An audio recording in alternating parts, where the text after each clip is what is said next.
Hello to everyone. Hi. Unfortunately, I do not hear you, and I see a lot of people. Do you hear me? I can hear you. Oh, nice to see you, Alia. Hi to everyone. How, Norsham? How to everyone? Hello. Hello, everyone. Australia. Nice to hear you. Yeah, it's so nice to see you. Jana. Hello. Hello. Hi. And Julia from Brazil too, Victoria. Giano.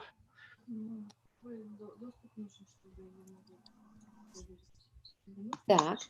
Hello. Так, нам нужно... Нет, ты мне здесь, наверное, не очень нужна. Okay.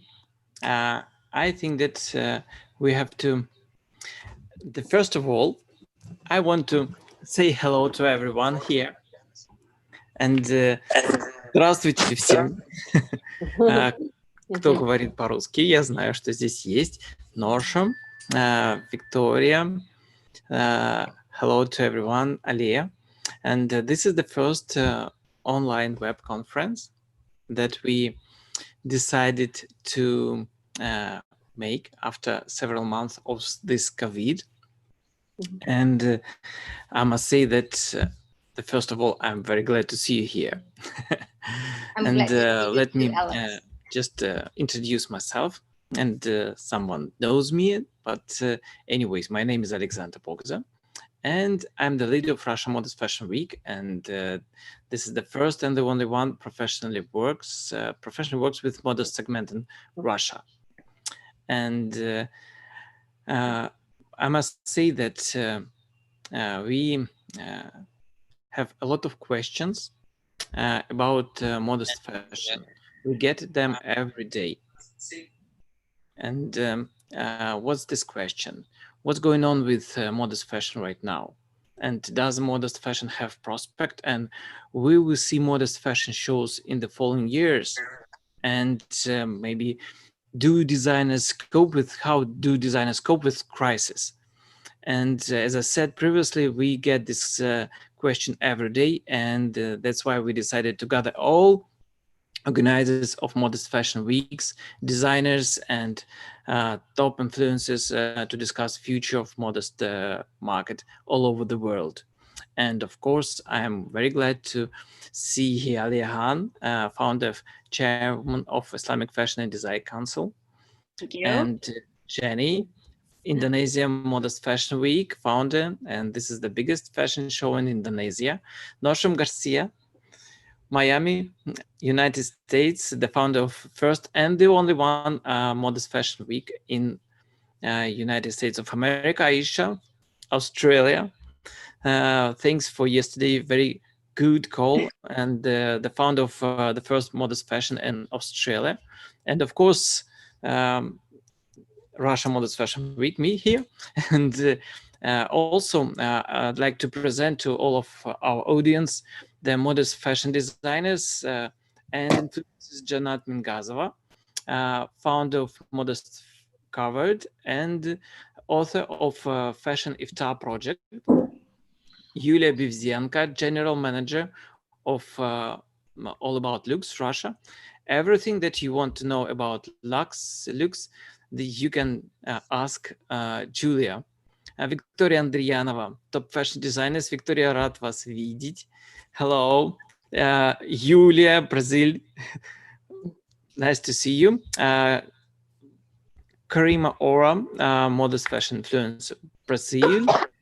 Nora, modest designer, Morocco, France. Hello. And Svetlana Kuzavova from Russia. Svetlana, we do not see you, unfortunately. I don't know what's the problem. Hello, everybody. I'm trying to switch on my camera, but somehow it's not. Here I am. Okay, we see you. Hello. Hello, everybody. Hello. Aslin, we do not see Aslin Norsham, unfortunately. I can see Aslin. Yeah. You see? Yeah. Oh, Aslin. yeah, I see. Now I see you. Yeah. Hi, how are you? Dato Aslin. You have to call her Dato Aslin. That's okay. It's a title Aslin is given fine. to her by the the government and the royal. Yeah.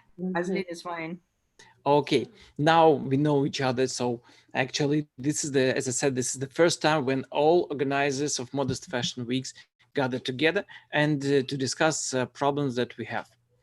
Maybe there's some prospect that we have, really, because in my opinion, we have more prospect than problems. Anyways, some rules. We are going to spend about 2 hours, maybe more, maybe less, but keep your time about 10 minutes. Let's try it. And the first our speaker, she's the modest fashion pioneer.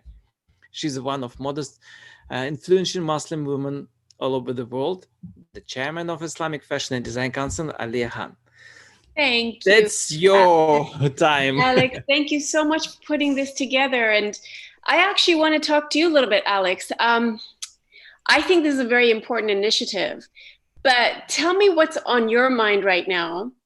And what are your concerns that you're getting from your industry in Russia? Actually, of course, after COVID, we have some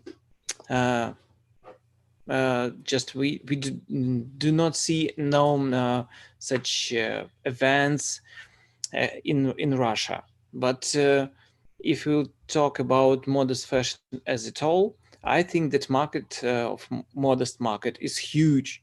It's growing market anyways, but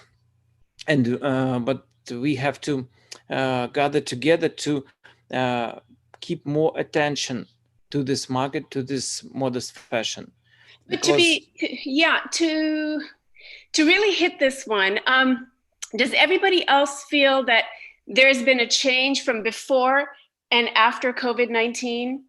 You're all industry leaders, mashallah. You're all doing amazing things. And Bismillah ar-Rahman ar-Rahim, may we all come together on this platform to really, come up with answers that are real, rather than just having a discussion that could be futile and then we all sort of go off to our own ways. Alex has done an amazing job in bringing us together, and I think that there's something very profound in the way that he thinks, and proud to call him my friend and a colleague in the industry.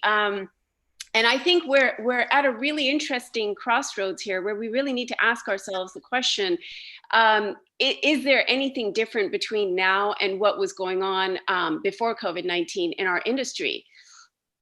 Because we were already a nascent industry. We were already a very young industry as it was. And so when a child gets sick and really sick, there's more to worry about than a healthy child who's been developed already for a number of years.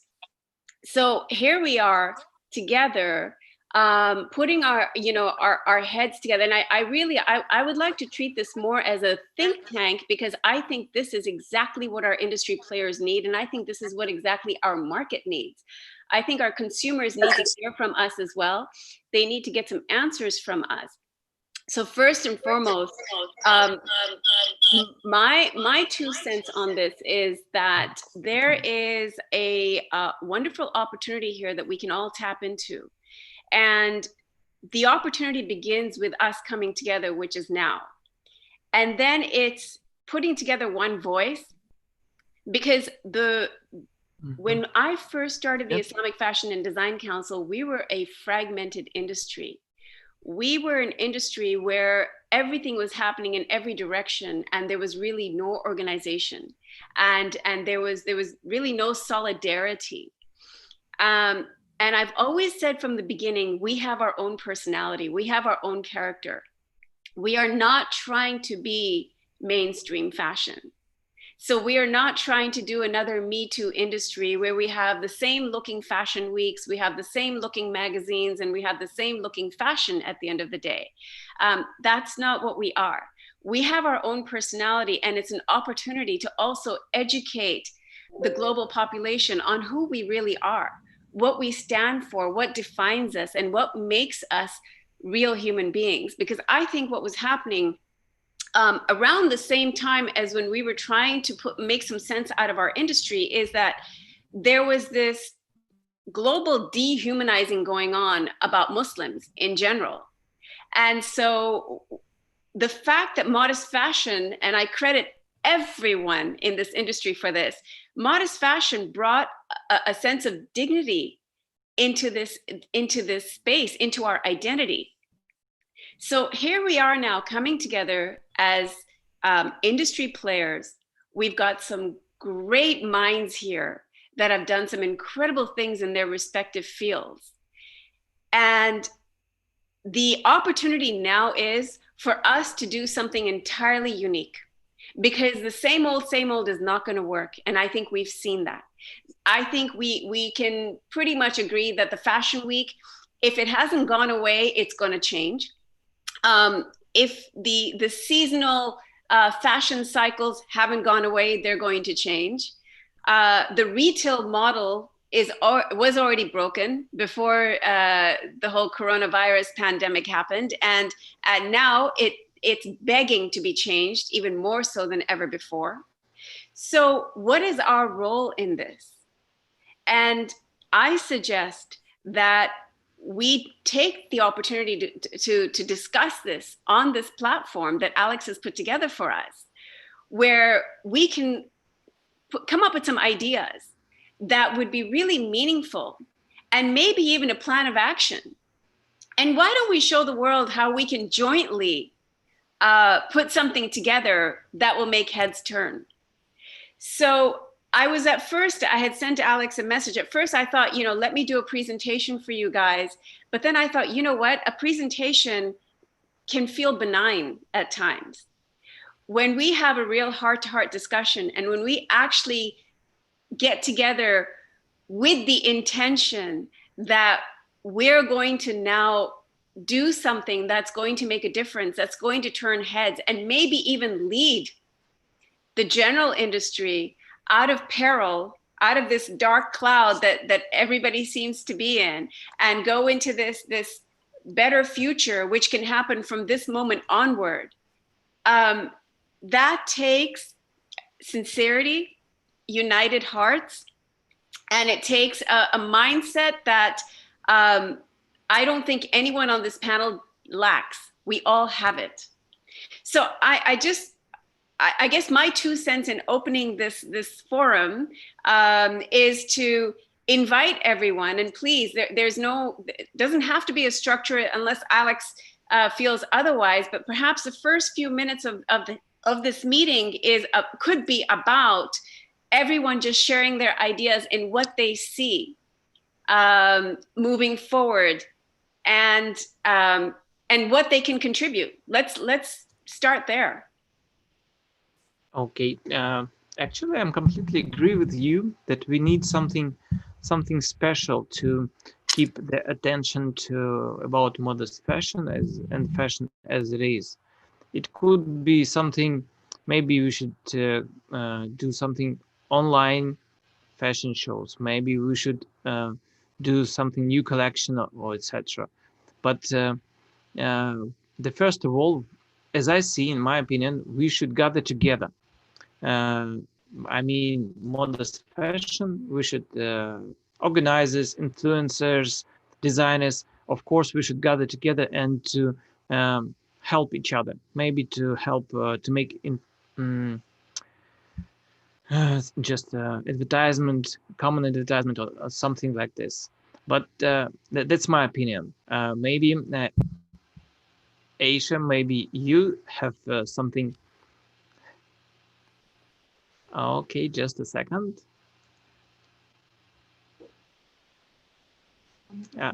I'll unmute. Is that it? Yeah, you're in. Great. Hello, everyone, and assalamu alaikum. Alaikum assalam. All right. So do I have the floor now? And I completely agree with you, Alia. I would love to have a heart-to-heart discussion, and I'm not really one for structure anyway. I like to have more conversation. a little bit about me, actually, because I would love to hear more about the panelists and who's in the room as well. So I am resident in Perth, Australia. So I am a long way from probably most of you, except my Asian neighbours.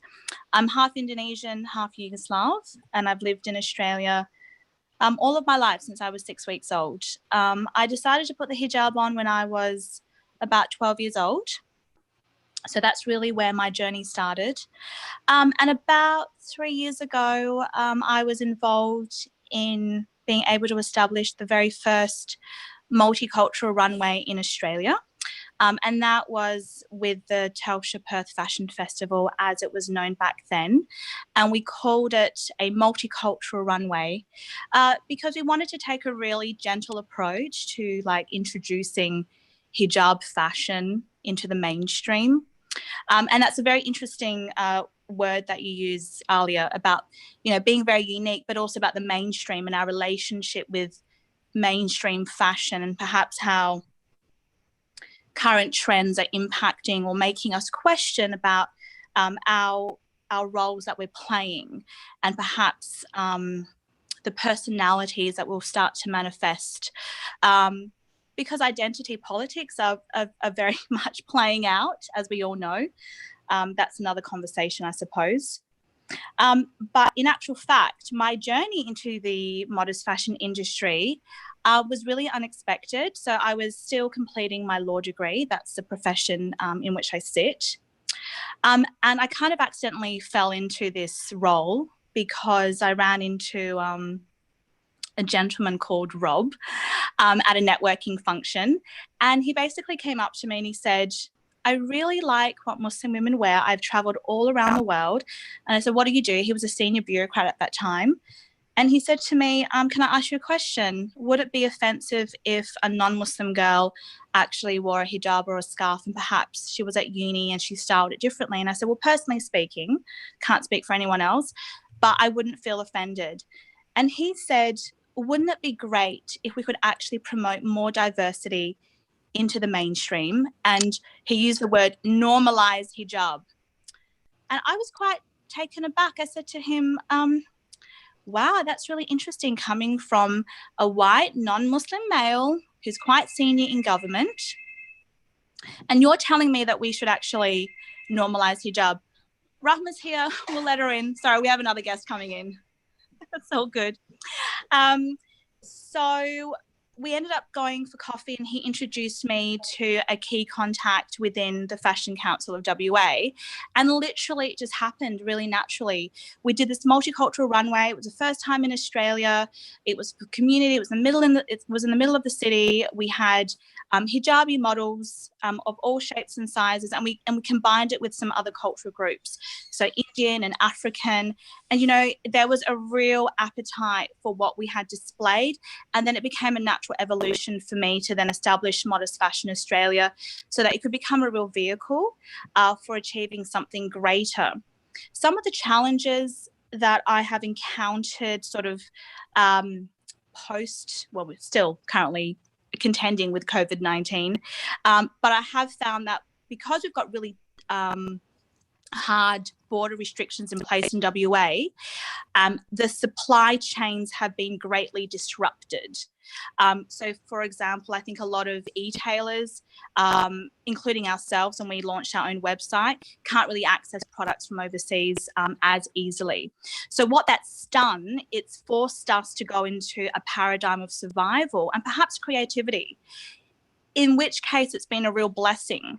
So we've then adopted this approach of let's go as local as possible, which means that our supply chains now depend on creatives who are literally just a couple of streets away from us, which is fantastic.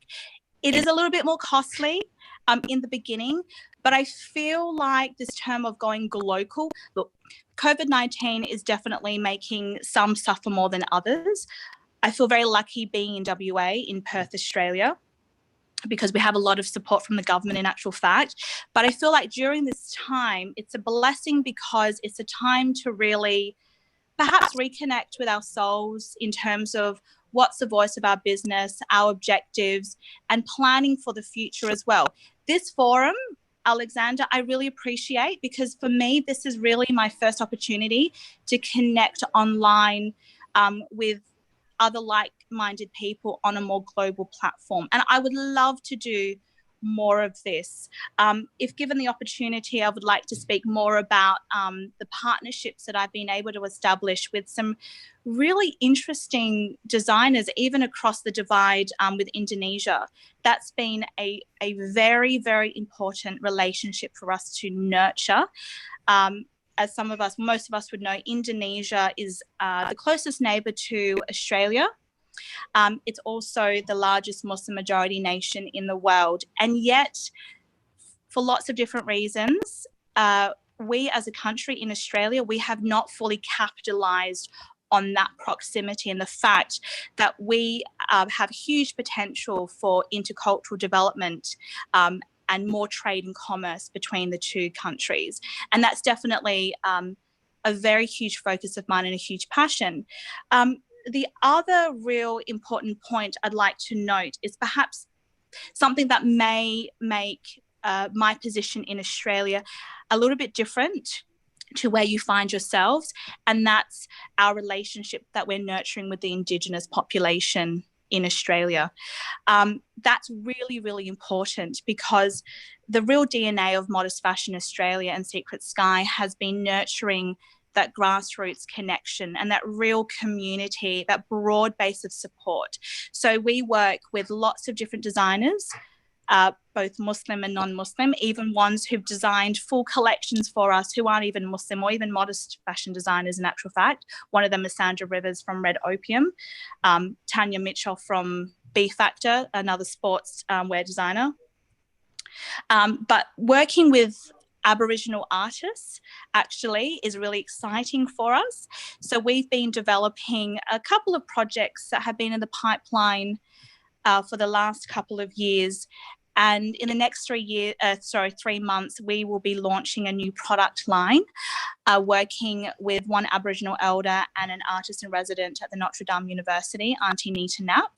Very, very privileged to work with her. She's super talented. Won't say too much about that product line right now until it launches in 3 months, but we really hope to develop something innovative. And why we had to sort of think outside of the box is because we couldn't sort of push the same old in terms of, well, let's just order more stuff from Alibaba and repackage it and sort of create new collections. There's nothing wrong with that. Or let's sort of get more stock from the same warehouses. We just can't access them anymore. So that's forced us to really pause. And I think creativity is the cure to a lot of our challenges. And I'm really excited to see what these times will actually birth. And in order to remain competitive, I'm a big believer that you have to constantly be pushing the boundaries and being innovative. But I also believe in the power of relationships with all sincerity. For me, is very much community focused. And I'll quickly mention that I wear another hat, which is the chairwoman of Roots TV. We work with a lot of at-risk youth. We're funded to do that. And we use digital media platforms in order to develop their skills. But from that perspective, you actually see how important the online world is for the next generation of users and consumers. So sort of, YouTube and Instagram and TikTok. And it's going to be really interesting hearing some other perspectives on how social media is impacting on the way that we do business. And it's only going to, gain more ground in that sense. So I think I've said a lot. Should I sort of catch my breath? Yeah. Let some other people in the room say some things and perhaps respond. And I'm happy to have a back and forth dialogue. And I will pause now. Very nice. Yeah, thank you very much. And you are completely, and I'm completely agree about and online stuff, online things that we have that help us to make something special, to keep running in modest fashion, really. And before we give the word to our next speaker, I just want to show you a small video about future. I got this video today. Just a second. Just a second. That's something special that. Just a second. Okay. Problem. Oh, now look at me. My actions are beautiful. It's clear to see.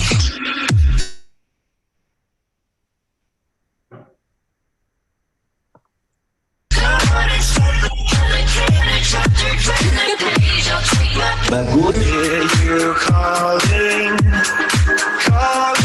out to me. I'm falling down, I'm falling. Won't you set me free?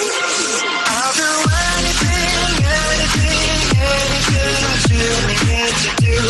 I'll do anything for you. I will be your everything. Swim or sink once and now that's coming true. What have I got myself into?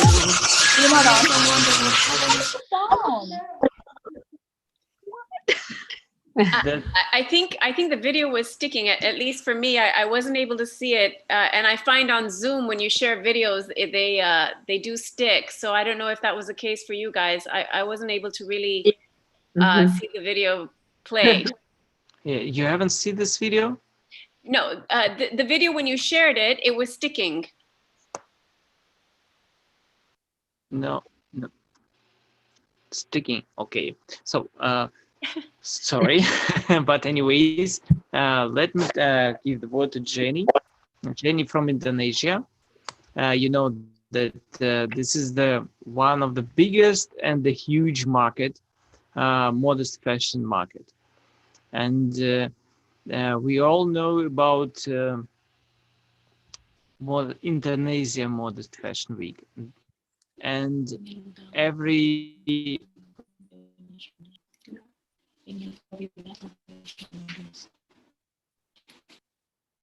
to try this market. And what do you think? What can you tell us about Indonesia?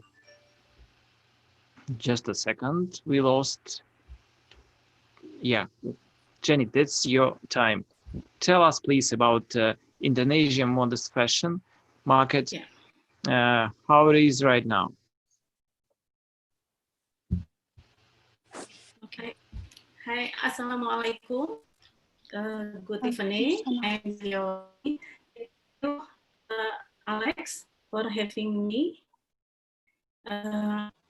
Alia, Norsham, Victoria, and all of you. I'm Jenny Chahyawati, fashion designer and founder of Norsham Fashion Week.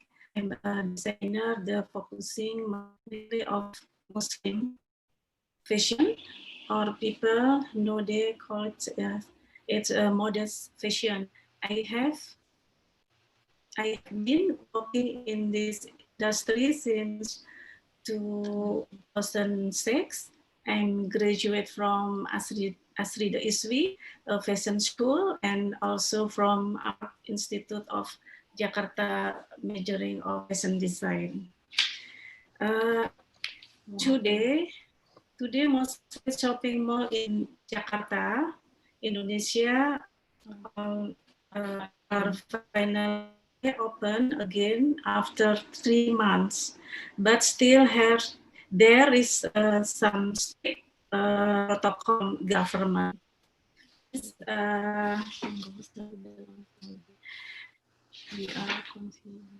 We are confident and try to remain positive. That's the modest fashion will start to create innovation with this new lifestyle. we are optimistic the future modest fashion show will still be held in near future. Indonesia Modest Week will hold a virtual fashion show. In overcoming the crisis, we innovative design with the concept of the new normal. For example, the hijab march. Hijab march. Of course, we as designer continue the create new collection. For example, to make a jacket for cold river for virus. This is the first time in history when the founder of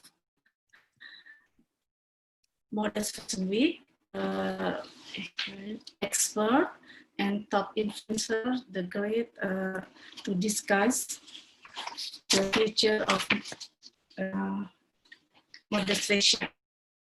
So the COVID-19 pandemic has changed the lifestyle of many, including fashion runway and exhibition. The government called to implement physical distancing and other health protocol has been done and took into consideration and continuing the event. Sorry, English. Okay. Terus the use of masks, body temperature, Jenny, sorry for interrupting you. Yeah, sorry for interrupting you. Could you tell us, are you going to make the show this year? Yeah. Do we see modest fashion, Indonesia modest fashion this year, or are you going to move it next year? Indonesia Modest Fashion kan held-nya Oktober ini. Yeah. Terus kapan nih? Inshallah this August and Next year. Next year. Yeah, August is next year. Next year. Yeah, I next see. year in August. Yeah.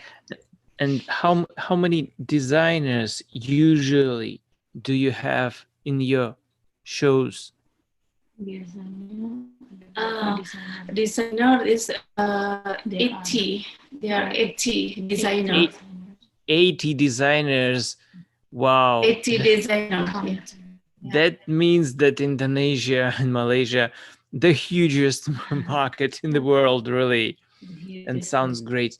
And what should designers do if they decide to try Indonesia Modest Fashion Week next year? Where should he write letters or do something?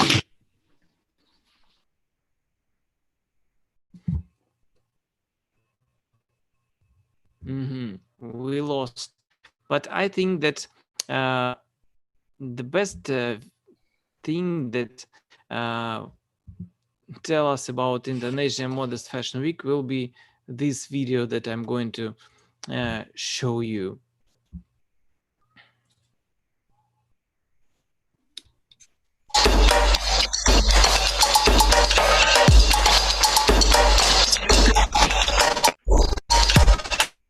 Harus dipersiapkan kalau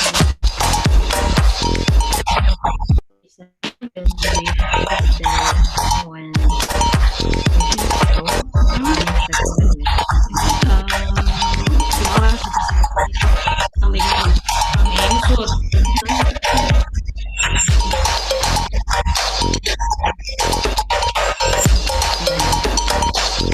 Coming soon next year. I think that. So and I think that just have a message from Jenny that if designers would like to take. Oh, see, I see the message from Alia Hans. So, anyways, this is a video not actually for the R's, for the speakers. Of course, it is very interesting for us to negotiate, to have a kind of negotiation each other. We have about more than 4,000 people watching this video all over the world. So that's the point. We want to explain and to about the modest fashion to everyone. And this video, it works in YouTube right now. So about, I see 4,000 people right now we have, and that's the point. Okay, as I have a message from Jenny, I know that if Russian designers want to take part in Indonesia Fashion Week, they should send the message via website. But I think that as for modest fashion in Indonesia, it will be very, very perspective thing. Yeah. And there is another huge market, in my opinion. It's a kind of something special in modesty. This is United States. Norsham, I'm very glad to see you. Norsham, the founder of the first and the only one modest fashion week in the United States. As Alia Han, pioneer of modesty in all over the world, as I said, so Norsham is the pioneer, you are pioneer of modest fashion in the United States. Yep. And tell us, please, what do you think about modest fashion in United States? And actually, I know that I see in eyes of Alia Han that you have a lot of questions. Really, please ask. That's everyone can ask, because we see United States every 15 minutes in our TVs. So there are so many things happens in the United States. And anyways, what are you going to do this year? Maybe some projects, maybe stores or something like that, because I know that in Australia, Aisha, you have the store, yeah, or kind of project. Anyways, we do not hear you, but I know that you have. So, Norsham, tell us please about modest fashion. Okay, let's try to switch on.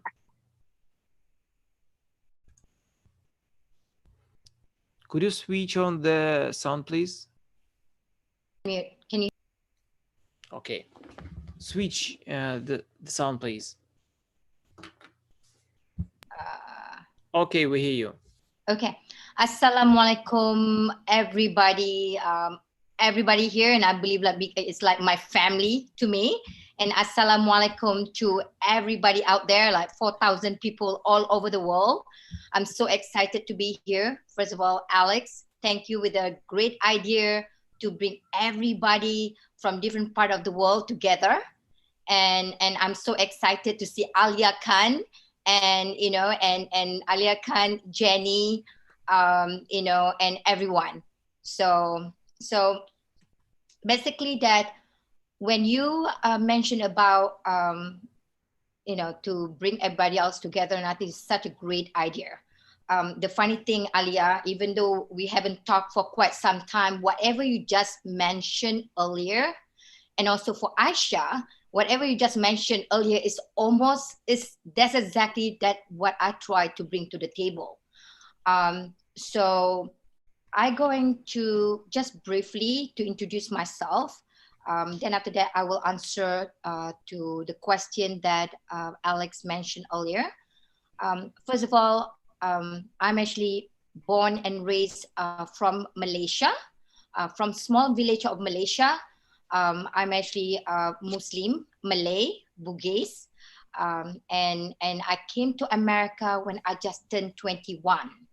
When I came to America, and of course, you know, so I immediately into the American, I'm talking about working.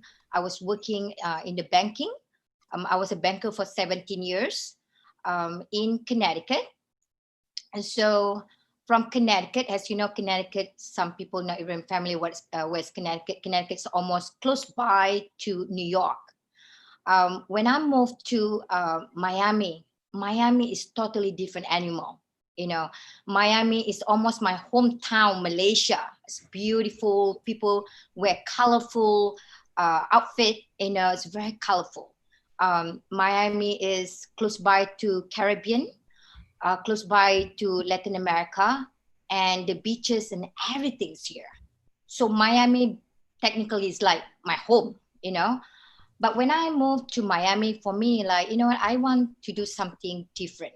I've been working in the banking. I almost become a stockbroker. And I say, I want to do something that I think that what Norsham want, you know, something that creative. And I'm not a designer, but I have the background of, you know, something that into art. So for last 10 years, I was getting involved about art, and I learned about art and design. The funny thing is I learned about most of American artists, international artists, but not my own Malaysian artists. So because I've been working here, for some of you guys know that American, we are technically, like, can be said workaholic. You know, you go to work, you come back, you just eat, watch TV, go back, do the same thing. You know, I'm talking when I used to live in Connecticut, but when I moved down here, I want to do something different. So for last 10 years, that's what I've been doing. I'm familiar with art and design. And then in 2013, I went back to Malaysia. I was invited by one of Malaysian government. So basically to be one of the guests where they want to know what kind of products that they can bring to overseas. Technically, that's also through the Malaysian government. They call MATRID. You know, MATRID is actually a government agency where they have their office all over the world.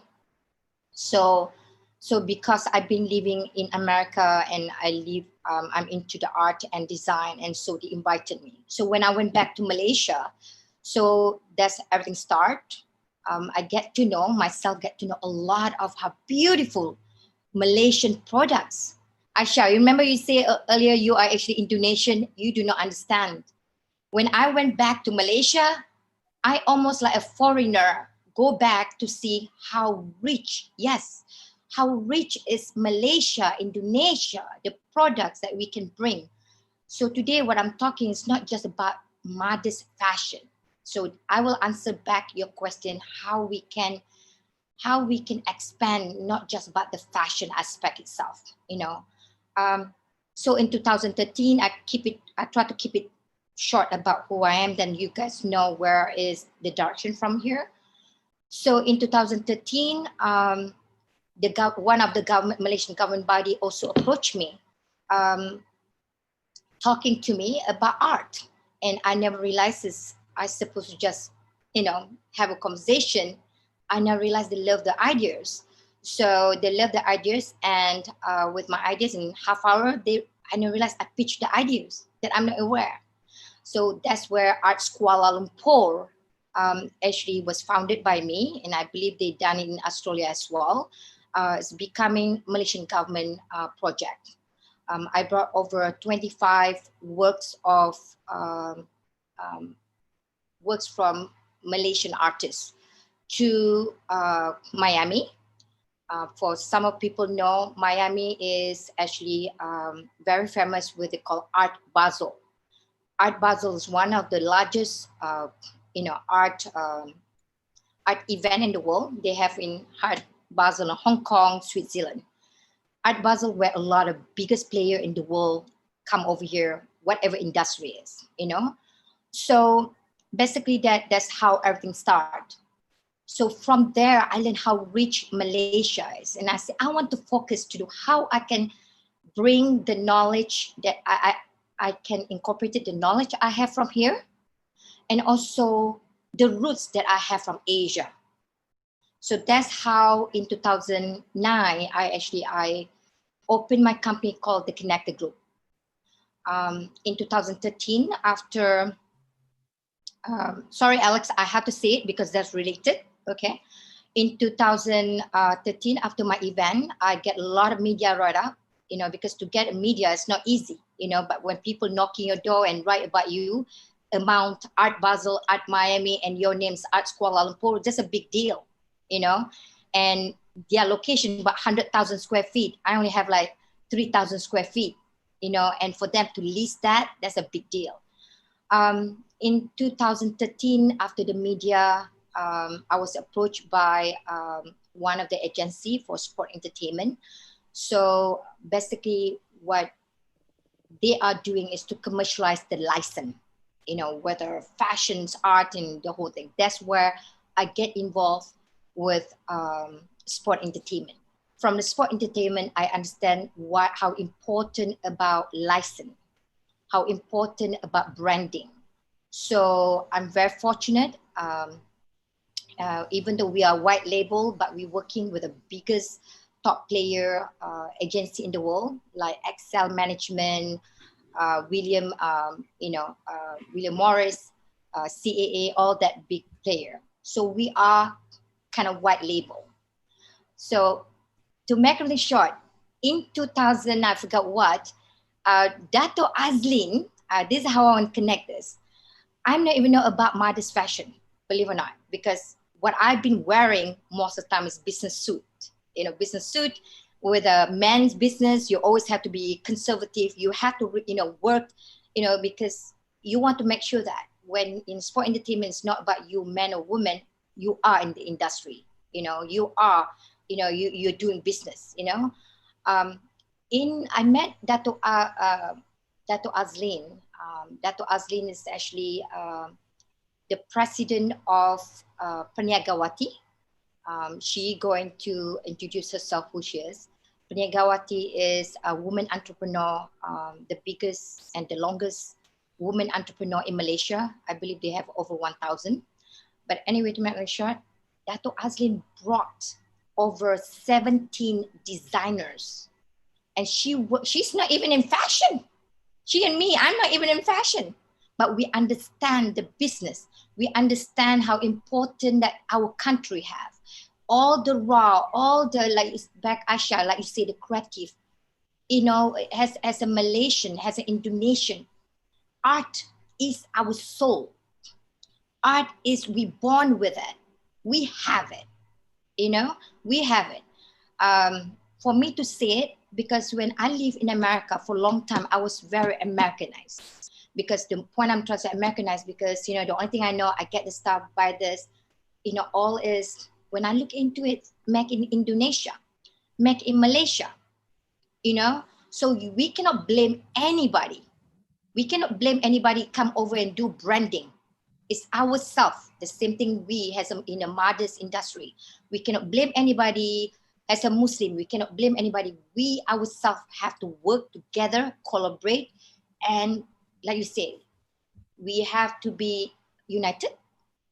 We have to be sincere, and also to understand modest. It's not about just fashion. Modest is start from inside. To understand the word modest is so important. You cannot just walk around showing the whole thing if we don't modest inside. So back to Dato Azlin, that's how I started about modest fashion. She brought over 17 designers during New York Fashion Week. And she bring over 88 Malaysian. I'm talking about all these major women, you know, women businesses, women that own oil and gas company from Malaysia. This is very important. She understands about the business aspect. This is the kind of woman that I value. This is the kind of woman that I understand. It's not about wearing a clothes, about how we can expand and extend, and how we can work together and make it better. So today she is coming not as Perniagawati, president of Perniagawati, but she actually has my, is actually the chairman of my company in Malaysia. Because I've been going back to Malaysia, back and forth. People do not understand how big is Modest Fashion. Alia Khan, you know that you actually the top 50, leader in a global world. I mean, Muslim leader in the global world out of 500. You understand about Modest Fashion is $1 billion industry. And Malaysia is actually the top ranking, but still a lot of Malaysians not aware about that. So now I'm very fortunate, and last year, and like coming from somebody not understand about Modest, but I learned for about 3 years. I study about the business, I study the whole concept, and I say to myself, I even approach a lot of people to be part of it. A lot of people look into the $1 billion industry. Yes, of course, but we want $1 billion industry will go away if we don't come up with a creative idea how we can, how we can be proactive, how we can expand. So thank you very much. In 2000 last year, the person that really opened the doors actually, it's like Alex inviting me to come to Russia, and together with Alia Khan, and we have a very great time, and it's a lot of, I saw how beautiful the community in Russia, and for me that is, it's not just about the fashion that it's about us together, about us not only in the fashion aspect itself, the industry itself has Muslim itself. So that's beautiful how rich that is, and we have very good time. So last year also, and it's not easy, when you like come up with the idea and open, Modest Fashion Week. I thought just Modest Fashion Week in Miami, I found out become the first Modest Fashion Week in the United States. When I found out this is the first Modest Fashion Week in the United States, and I strongly believe, and I get a lot of email from everybody from different part of the world. I'm not talking in United States or in Miami, from different part of the world. How important for United States to be a leader. I'm not really want to say the leader. I'm talking about the major, to be a key player, in the modest fashion industry itself. I'm very fortunate to know that Alia Khan initially, from America, she understands the mindset. It's easier for me to communicate because a lot of major player of modest fashion the other side of the world. But for me, it's so easy for me to relate to her. She understands that. So Jenny, then I contact Jenny. Jenny, for me, I can relate to her because my roots, and I also went back to Malaysia, and also I went back and I brought some of the designers from there. That's just a brief. You guys get to know who I am, how I built this.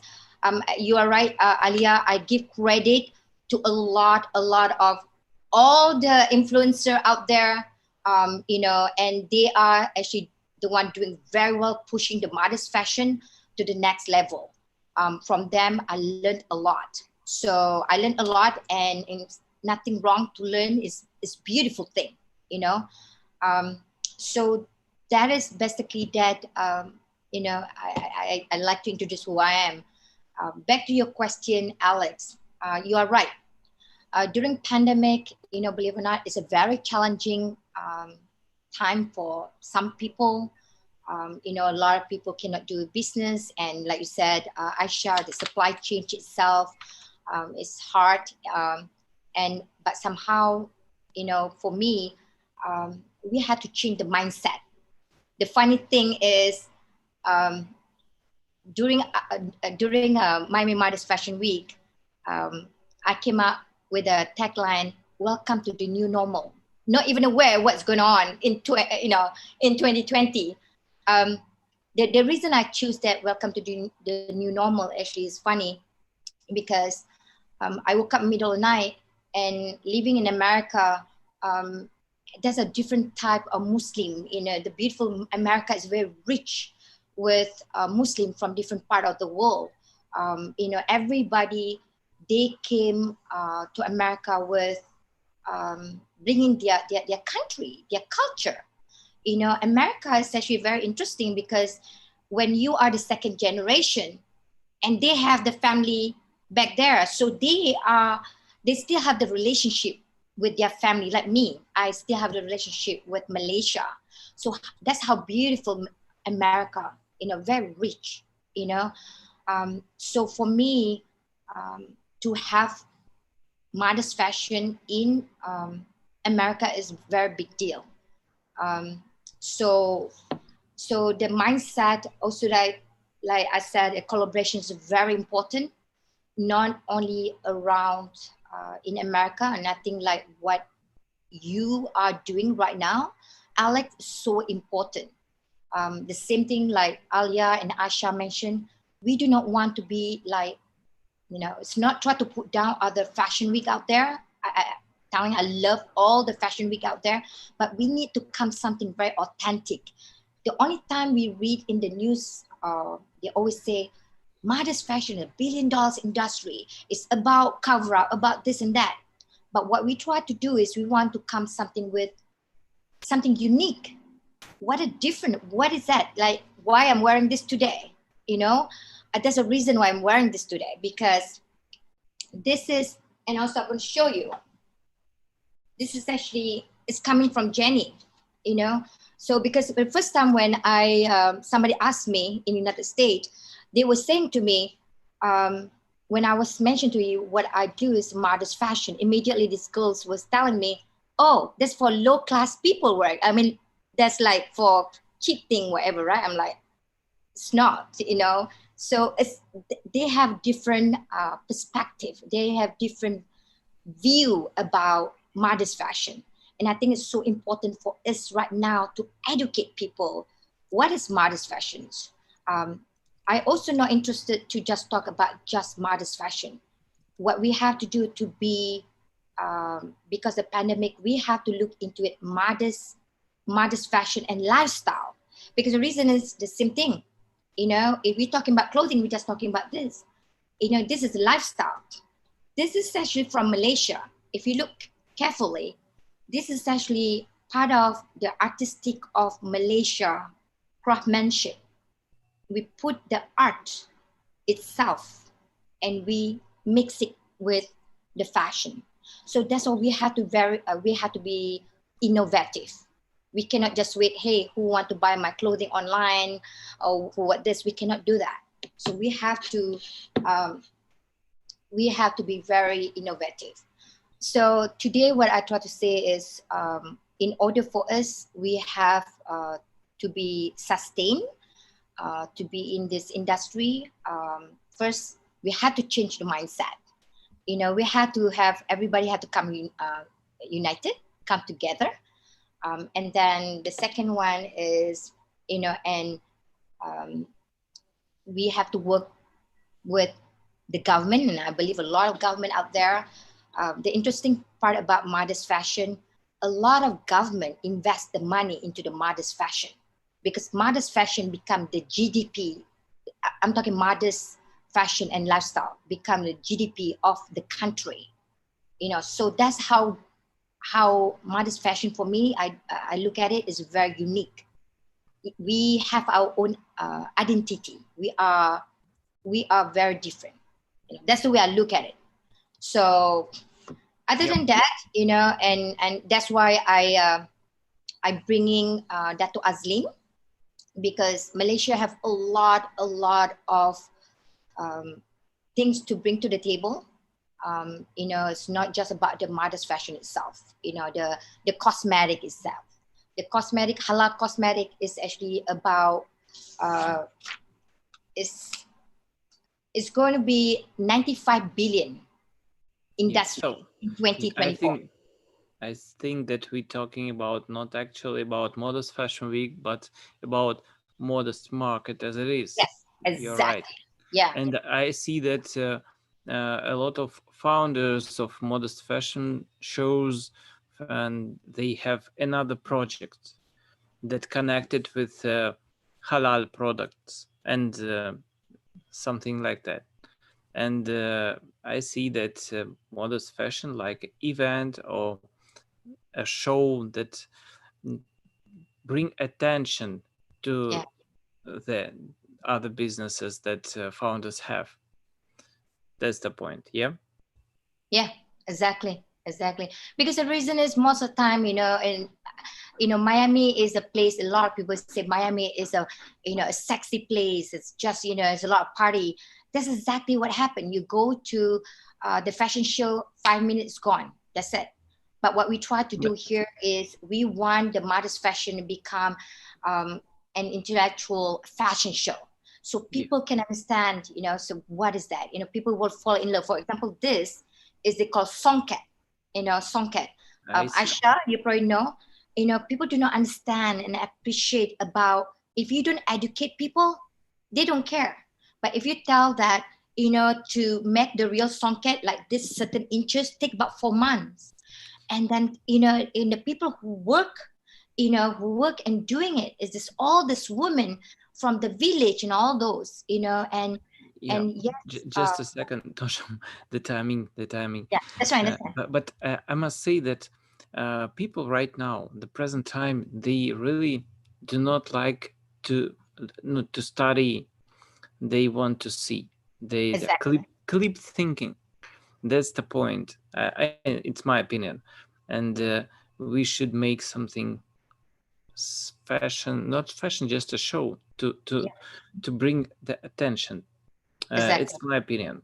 Alia, what do you think about this? Yeah, I mean, brilliantly said for both of you, Norsham. That was really interesting. And can we please appreciate the beautiful art behind Norsham and that perfect picture that she's presenting right now with her jacket and the art. That's what it's about. And you really have that insight. One of my teachers once told me that whenever there's a crisis in the world, it's usually a crisis of knowledge. Yeah. And I think that's where we're at right now. So together we have to decide, what are we going to do? And Alex, you're right. What do we do? How does this theme get to the public? Yeah. And this is what I want to hear from the rest of the speakers is, what are the thoughts behind the knowledge that we can impart? So I love your jacket, Norsham, but how do we get that story across? Exactly. Yeah. Yeah. And, maybe we're going too far ahead. Maybe we want to go back a little bit and be a little bit more traditional. Our mothers used to teach us about fabric before we would go to a wedding. And they would tell us what was appropriate and what wasn't appropriate. And that was only just last generation. I don't know if this generation is teaching their children about the importance of choosing the right colors, about what you wear to certain things and what you don't wear. And it's not because we want to be rules-based, but we just want to be appreciative of the storytelling that goes behind our clothing. And so I remember going to weddings when I was a little girl and understanding the story of why we dressed a certain way and why the bride dressed a certain way. And that just helped me to immerse more into the occasion through my fashion. And so I think, Alex, what I'd like to sort of bring to all of our attention is pretty much what is being suggested. But, can we have a think here collectively about what do we want to do, for example, with the idea of having models in our shows? We're seeing some pretty advanced technology. We're seeing clothes being displayed in a very unique way. Do we want to be a little bit more advanced in our exhibition model? And maybe the answer is no. Maybe we want to stick to real people wearing real clothes with a real story. And that could be a part of our messaging. Which brings me to the second point. What is our messaging? You know, is there a way that we can separate ourselves from mainstream fashion? I mean, even in mainstream fashion, the fashion weeks, each designer tells you a story when he or she unveils their collection, you know, in the fashion week. Perhaps we want to put together a theme, you know, which is our story, and that theme can be tied into the cultural nuances. And that doesn't mean that we stay traditional. We have some really beautiful fusion looks. We have some really beautiful contemporary looks. And I appreciate that. And I, for one, love contemporary myself anyway. My home decor, my furnishings, you know, even the way I like to sort of, you know, the types of jewelry that I go towards, or the types of looks I go towards, is usually more contemporary. So I think that's fine. And so is traditional. But can we unravel a story within that when we do our work? Because that can tell the world a lot about us. And, you know, who are we? What do we stand for? You know, instead of seasons, maybe we consider even jointly, okay, guys, you know, there's another fashion week coming up. What is the theme that we want to choose together, you know, and what is going to best captivate the media and the press, the PR that's around that event? Let's maximize it. And then let's all band together and you know, and get that out there. So, you know, and the final thought that I want to share with you guys is, what do we want to do about the current broader themes that are going on? You know, we've got a lot of people that are really sort of championing this sustainability and ethics thing. How much of that belongs to us? And I would argue you can't be Islamic without being ethical. You know, you can't be Islamic without being sustainable. So what do we do about that? You know, what do we do with the whole idea of minimalism? People are saying buy less and wear more. So, you know, buy less of the pieces, but wear them more often. So are we talking about less production and maybe more on-demand production? And we know we're capable. India, Pakistan, Indonesia, Malaysia, Turkey, even the US and the UK, I'm seeing a lot of great on-demand models here going on in the factories with the production cycles. So, you know, perhaps that's our cause, because that can really help us to save the world in our own way. And and a bridge to that is that perhaps since we're all together, we can talk about the word modest. Like Norsham said, you know, people misunderstand that word, and I'm not so sure if I was always crazy about the word modest to describe our industry. You know, I think we're a lot more than modest. You know, so, and, you know, who knows what that right word is and what that right terminology is. But this is a good time for us to open up the floor and say, do you like the word modest? Is there a better word that we can describe ourselves by? And should we really think about redesigning this narrative? Because now's the time. People are expecting to come out of this COVID-19 era with the new and the great and the unique and the disruptive ideas.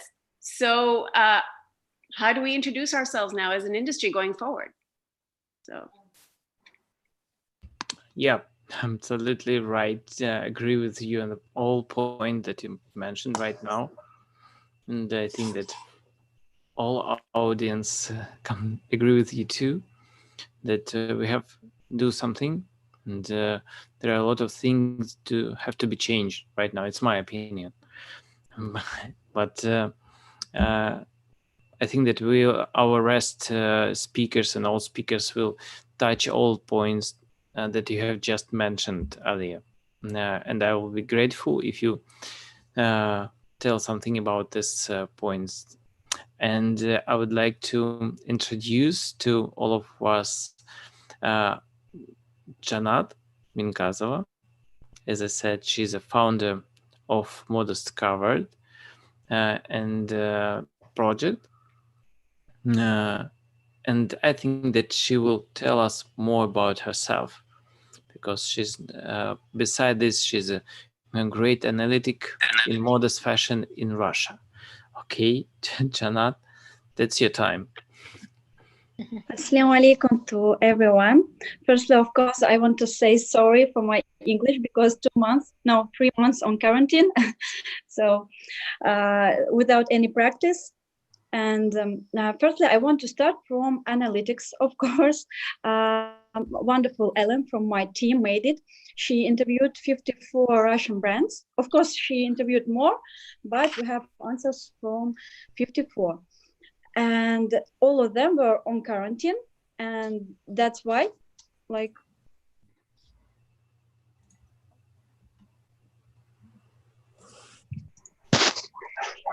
yes? Oh. Do you hear me? Yeah, Yeah, definitely. yeah. Oh, okay, We I'm all sorry hear you. for my internet also because I live like in a forest, and that's why the internet is not In very the good. forest. Great. No, it's not a joke. Like I can show you later. 54 brands and 27 of them are closed or going to be closed the nearest time. So because of the rent, of course, they can't work offline. They can't pay for them. I don't know, office, rooms, shops. And the second problem is that they didn't have online, and now they don't have money to make it fast.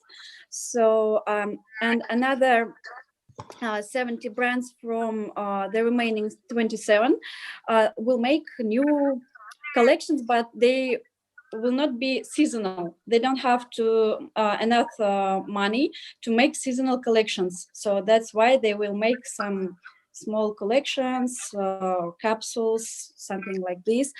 And another 10, they don't have money to produce collections at all. So they will wait for the best time, but they are not going to be closed. I mean Russian brands, so like this analytics about Russia.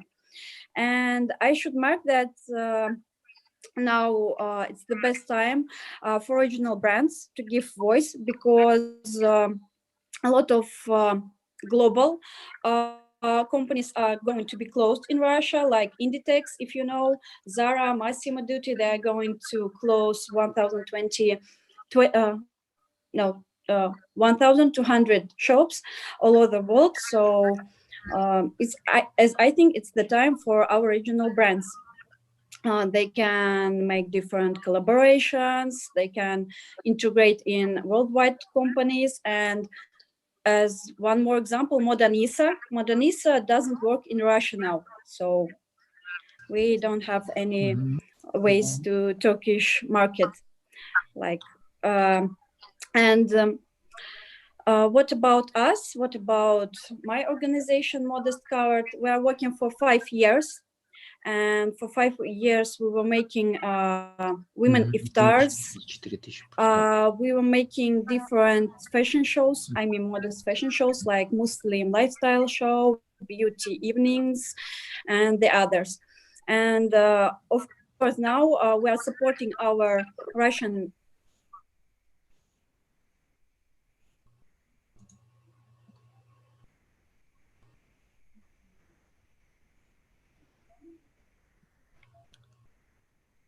Are you hear me? Yep. Yeah, now we can hear you. I don't know why it's looking like, okay. I see problem on my screen. We opened two new directions in our organization. Like first one, it's about modest models.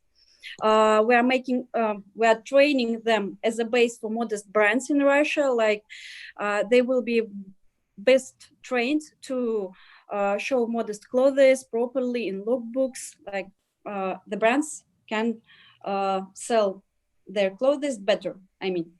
And the second direction is about working with brands by creating their strategy, business strategy, and marketing. Now we are working with one brand, Volunteer from New Zealand, and it's like our first trial. Of course, we are an organizations who had a lot of plans to make fashion shows like in Crimea, in Moscow, in Dubai, in Saudi Arabia, as our investors wanted from us.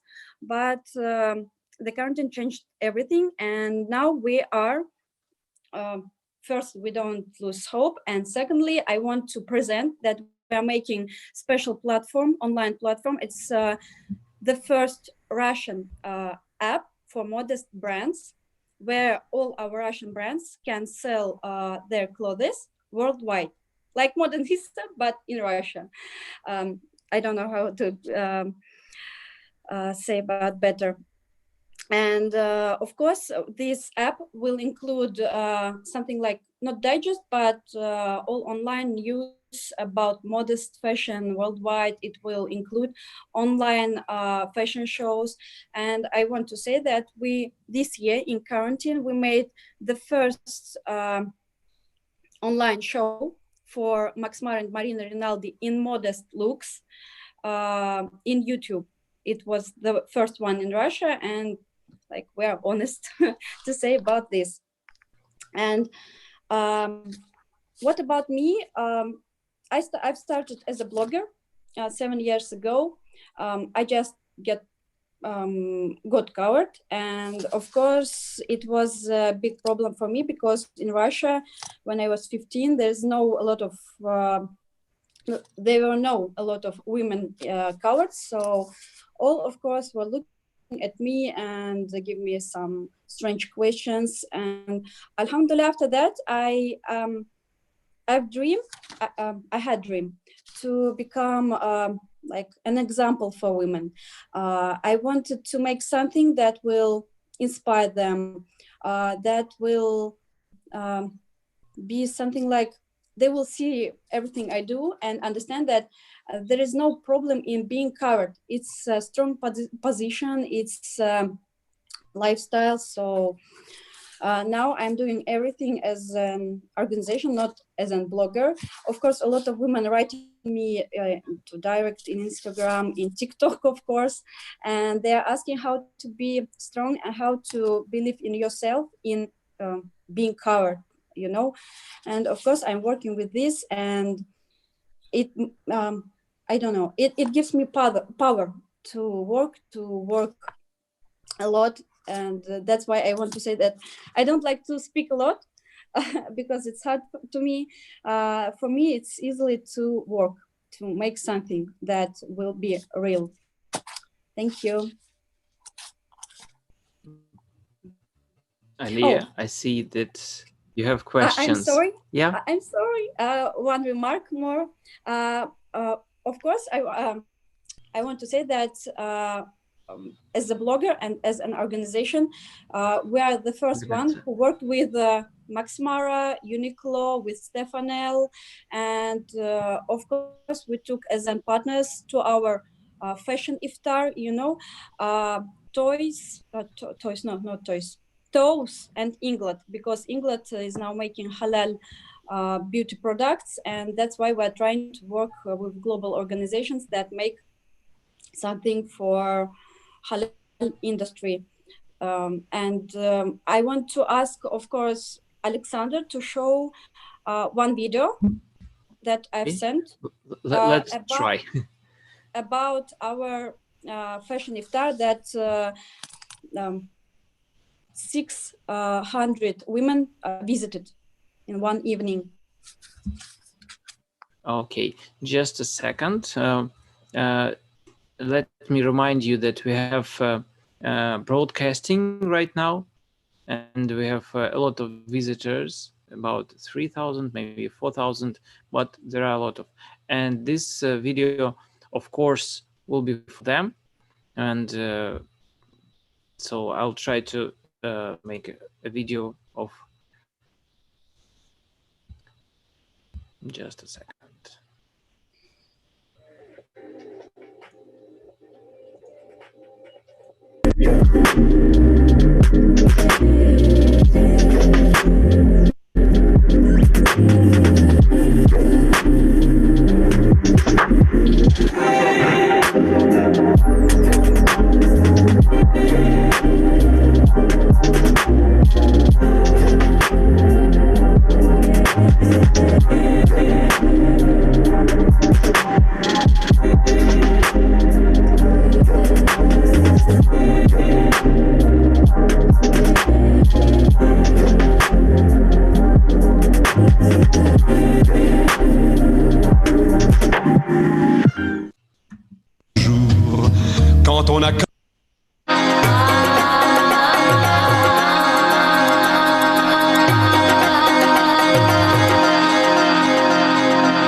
Yes, thank you. Yeah. The first one, it was about the fashion show at the city center of Kazan.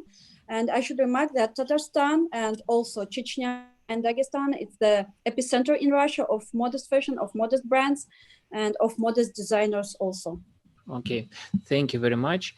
And just want to say about Alia, just thinking about the point that you have told us recently, and Janat told that she worked with top brands. As for Russia.Modest Fashion Week, we have a lot of attention from top luxury brands like Chanel, like Bulgari.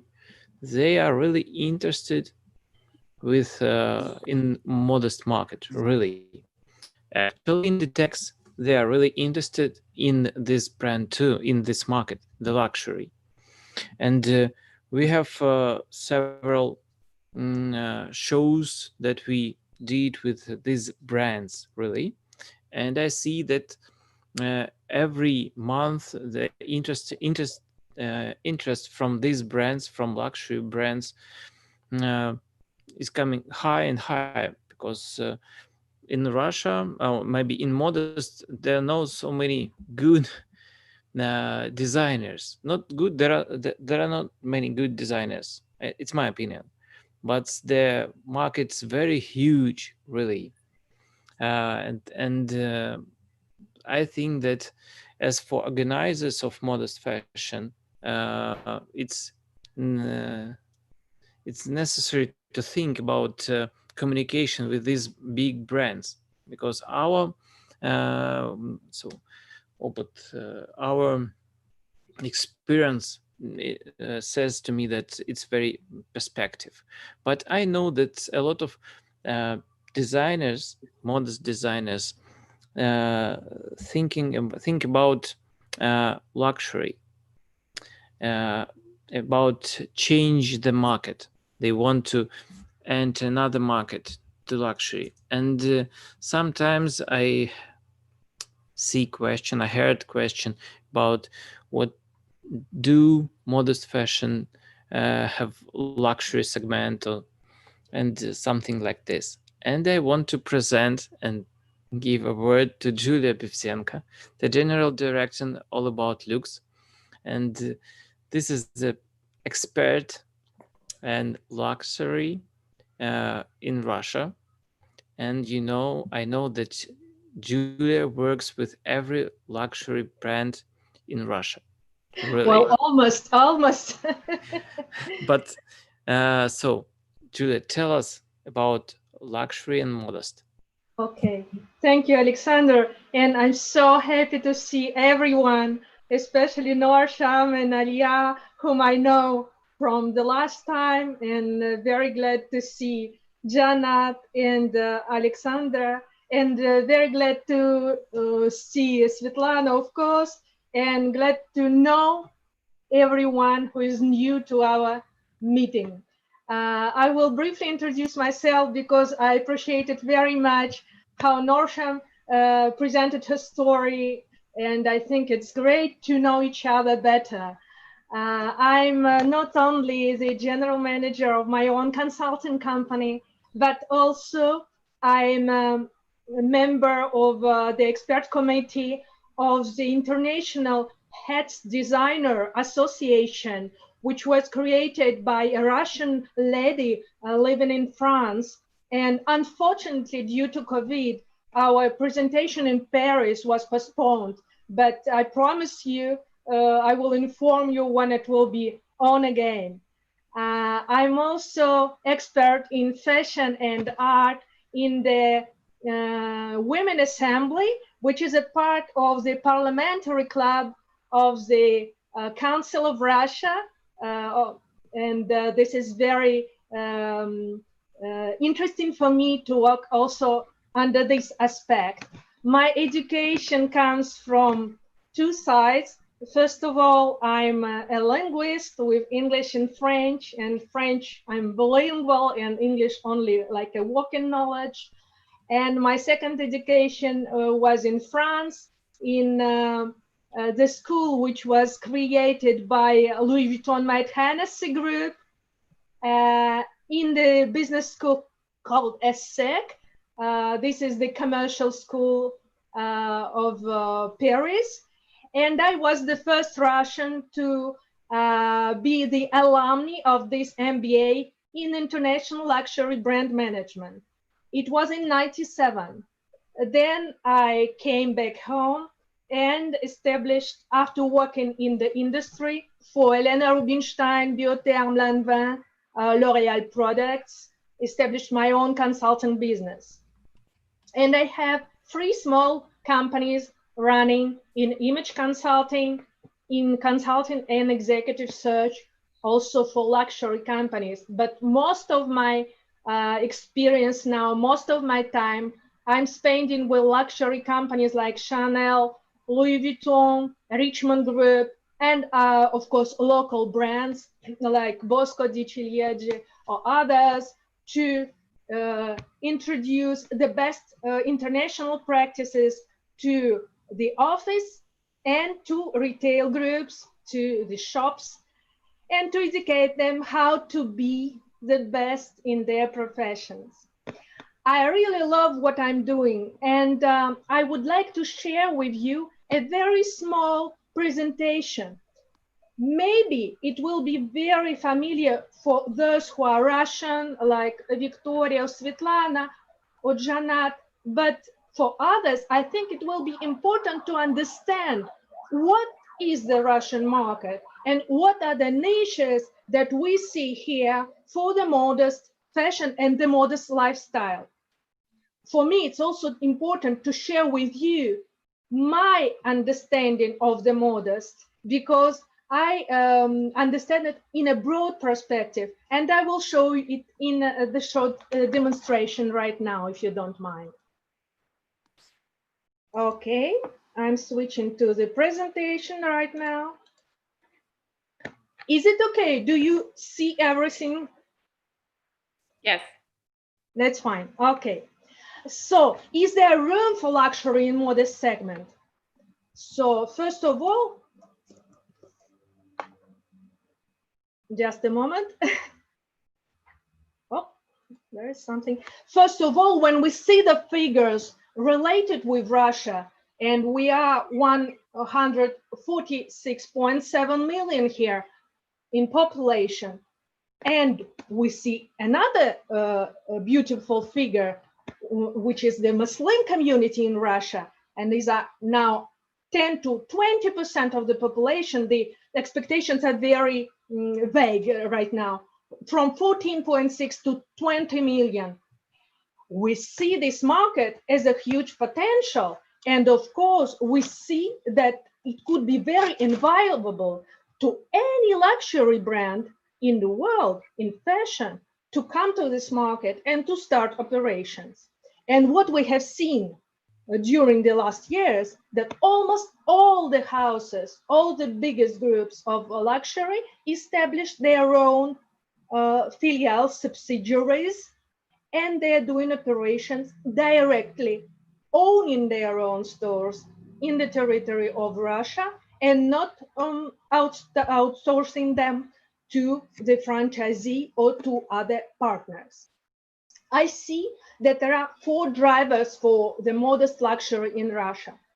First of all, there is a Muslim community, and Janat told us about these 7 subjects of the federation, with Ingushetia with 98% of the population Muslim, to Tatarstan with 54% of the population, with Chechnya, Dagestan, Kabardino-Balkaria, Karachay-Cherkessia, and Bashkortostan.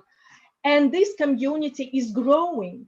What we see right now, that the population up to the year 2035 will reach the figure of 30%, which means almost 45 million people. And this is out of the total population, 145 million. Unfortunately, the total population of Russia, probably you know these figures, is not growing. we are expecting Muslim will help us in that.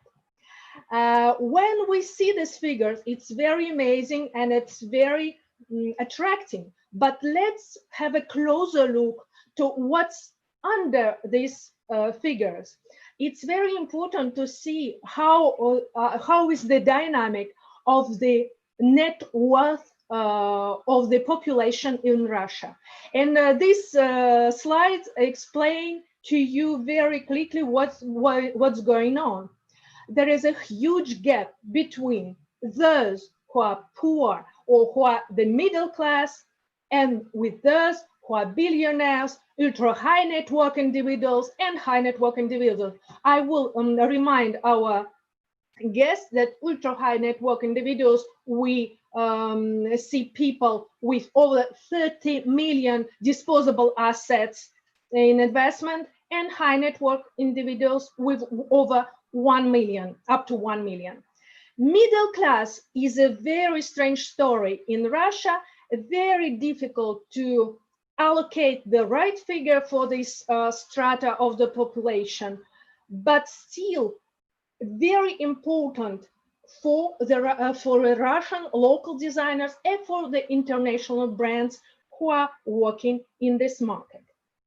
What is important to say that Muslim in this net worth allocation will grow faster because youngsters, the Generation Z, those who are under 25 years old, they are growing.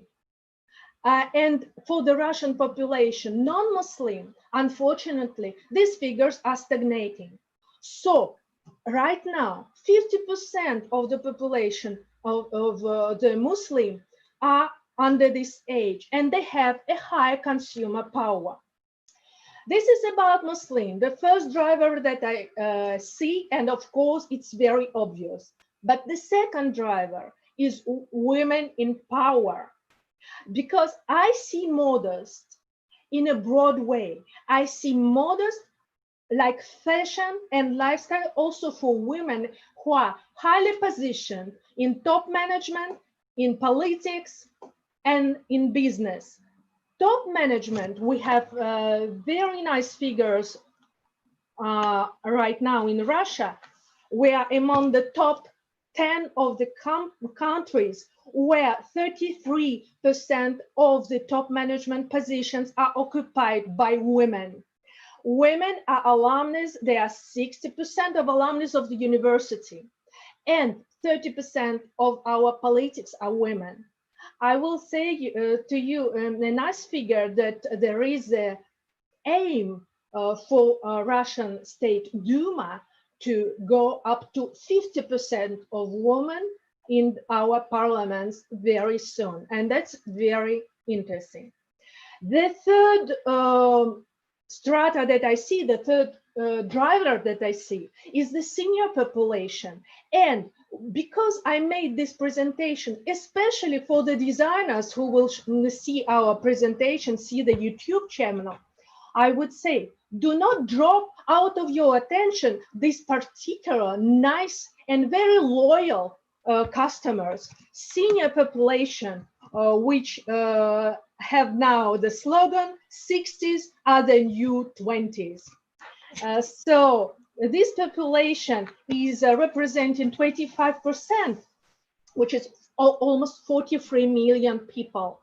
And 9.8 million of them are retired, but are still working. So we're not seeing our senior like this nice babushka, old grandma, but of the other times, but mostly like this young 60 years old girl at the right photo, which is fashioned in the chic sport style. And of course, these new retired people, these new seniors are living more. We are expecting by 2035 that the lifespan will be 79.1 years. And of course, they will take care of their style, even if they are retired, and maybe even more. if you have a look at the World Health Organization new classification, which was released in 4 years ago, you see that now middle-aged people are accounted from 44 to 60, and that's a good news for everybody. Yes, and you see here, I especially chosen the Russian model, Valentina Yasin. She's from St. Petersburg, and she started her modeling career at 60. And now she's modeling for big fashion houses, and she's really beautiful. The fourth driver, the last but not least, the classic wardrobe personality women. Who are them? Probably you know that in image consulting in fashion, we distinguish 5 dominant personalities, which are classic, romantic, show off or dramatic, natural, and gamine. And classic represent, let's say, 1/5 of the population of women, let's say 15 million women in Russia. Classic who call to timeless designs. They do not like patterns and decoration. They choose always the best quality within the budget. They love suits and coordinated items. And they do not like to reveal their body. So these are our clients. These are the new clients for the modest industry as well. So these are the 4 niches that I see. What's the answer now from the local fashion designers? Of course, in the couture strata, we have 3 names that you probably know or heard about. This is Ulyana Sergeyenko.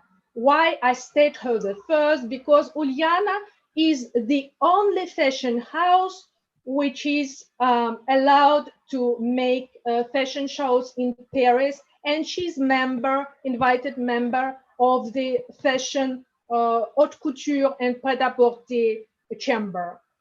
And this is the collection. On the left, it's her. On the right, 3 models from her collection called Tikhy Don from 2019. The second name, of course, is Igor Chepurin. And this is the couture house, which is renowned worldwide with a distinguished style and very elegant fashion. And of course, Valentin Yudashkin, the ever young designer with very pompous, very elegant, structured style from the best couture traditions. In every collection of these renowned couturiers, we can find something like I showed to you right now that will go to modest, that doesn't reveal the body, and which is still very, very beautiful and elegant. But what is the eligibility of the Russian luxury? Do you have the $20,000 or $40,000 left and you would like to spend them on the evening gown or a bridal gown, and you will go to a Russian collection house, or you will address Dior or Chanel or someone else? Of course, the answer is no, I will not address Russian houses, because Russian houses do not have eligibility to the luxury. Luxury is associated with Russia in the terms of our natural resources, like sturgeon or caviar, but not fashion. So I will spend my money either on the fashion houses which are bringing in their collections very elegant items like Jean Sander, Alberto Ferretti, Laura Piana, Celine, etc., which are connected to the classical design, or I will go to the bridal and evening gowns to see Elisab, Zuhair Murad, Karolina Herrera, Oscar de la Renta, etc. Why it is important to understand that is because you should know that the major motivation for spending the money in luxury is prestige and the status. You cannot bring prestige to your house, whatever you do, in 1 year, or just choosing the right materials, fabrics, or the right hands to do it. The prestige, the status, the aura of the house is built upon many, many years. So my answer is C, or what is currently you are representing. And now I'm addressing the local fashion houses who are mainly targeting Muslim auditoria, not the houses like Victoria Andriyanova, who is addressing the broader population. So what are the strengths?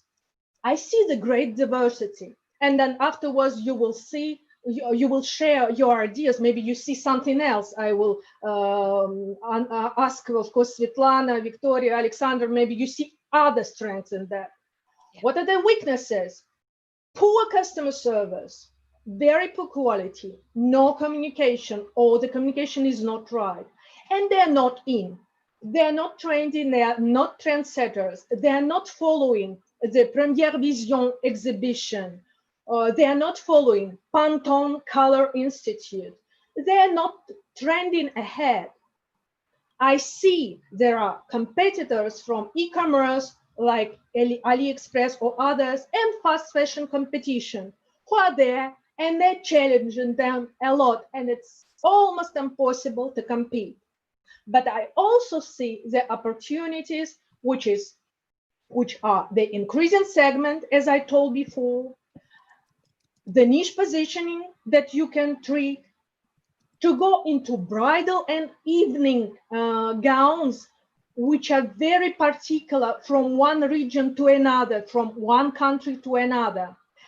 And of course, I see the great opportunity that Alexander and Russia.Modest Fashion Week, as well as other organizations, are bringing together, is the synergy that we are all creating for you, the designers, to come to the worldwide market more strong, more eligible for what you are doing. So my advice to you, and this is the last slide, go premium, or work with the customers who are seeking quality price ratio, those who are conscious about their spending to fashion, and they are not seeking investment shopping, because investment shopping is luxury. And of course, those for whom brands do not matter much. This is the generation Y and generation Z. This is my advice. Choose, define your niche. Will you work for Muslim, women in power, seniors, or classic wardrobe personality, or you will make a mix and match, but good defining of the niche is the right thing to go to success, to achieve success. This is my advice. Thank you very much for your attention. And I come again with my question to Alexander, Svetlana, Victoria, Janat. Do you see other strengths to the current local offer in fashion? Maybe you can add something to my presentation here, to the blue rectangle. Yeah, thank you, Julia, for your perfect presentation. And I think it's really nice, and a lot of information in a short time in a beautiful theme. But I think that on your question will answer Victoria Andriyanova. Very good. Russian top designer, Victoria, and her daughter, Julia. And Julia, nice to see you. I will be translating for Victoria. I've been doing that the whole conversation in written form, and now I'm gonna translate what she's talking about to you. Thank you. And the point is that I like the life I'm living in, because Victoria is in Moscow right now, but Julia in Brazil, aren't you? Yeah, I am. I love Zoom. That's the point. Okay, Victoria. Да. Nice to see you. And tell us, please, what about modest fashion? How do Russian top designers do with modest fashion? Как живет сейчас индустрия скромной моды и как великий российский дизайнер работает на этом Ой, рынке? спасибо. Я хочу всех поприветствовать. Очень соскучилась. Наршам. Привет, Жанат. Привет. I am so happy to greet you all. I miss you very much and want to hug you. Да, это, конечно, фантастика, что мы все собрались со всех концов земли в этой точке. Александр, спасибо за инициативу. Я показывала коллекции на Modest Fashion Week в Казани, Москве и в Майами. Я ощущаю себя послом этой инициативы. Alexander, thank you very much for this initiative and for this conference, for this possibility for all of us to meet. I am a Russian designer, and I showed my collections at Modest Fashion Week in Kazan, Moscow, and Miami. And I feel myself as an ambassador of this initiative. Но я особый посол вне какой-либо религии. But I am a special kind of ambassador. I am not connected to any religion. Я посол коммерческой стороны вопроса. I am the ambassador of the commercial side of modest fashion. Мои коллекции с самого начала моего творчества, оказывается, все были modest. То есть оверсайз, длинные, закрытые. As I found out from the very beginning of my career, my collections have all been modest, oversized, long, and relatively closed. Но это не потому, что я что-то закрываю, а потому, что мой почерк как дизайнера, вот он такой. But it was not because I'm hiding something, but because it is my style as a designer. И эта ниша невероятно востребована. Те невесомые идеальные женщины, которых мы видим в журналах, их примерно 5%. And the demand in this niche is incredible, even among those weightless, perfect women whom we see in magazines, who are about 5% of all women on earth. И они тоже любят, когда их оценивают не только по обхвату бедер, ягодиц, а по глубине внутреннего мира. And they also love when they are evaluated not only by the size of their buttocks, but by their personality and inner world. Ну и вообще они любят, когда юбка длинная, потому что это романтично, а когда пиджак будто с плеча мужа, потому что это удобно. And anyway, they love it when the skirt is long, simply because it's romantic. And they love when the jacket is oversized and belongs to their husband because it's comfortable.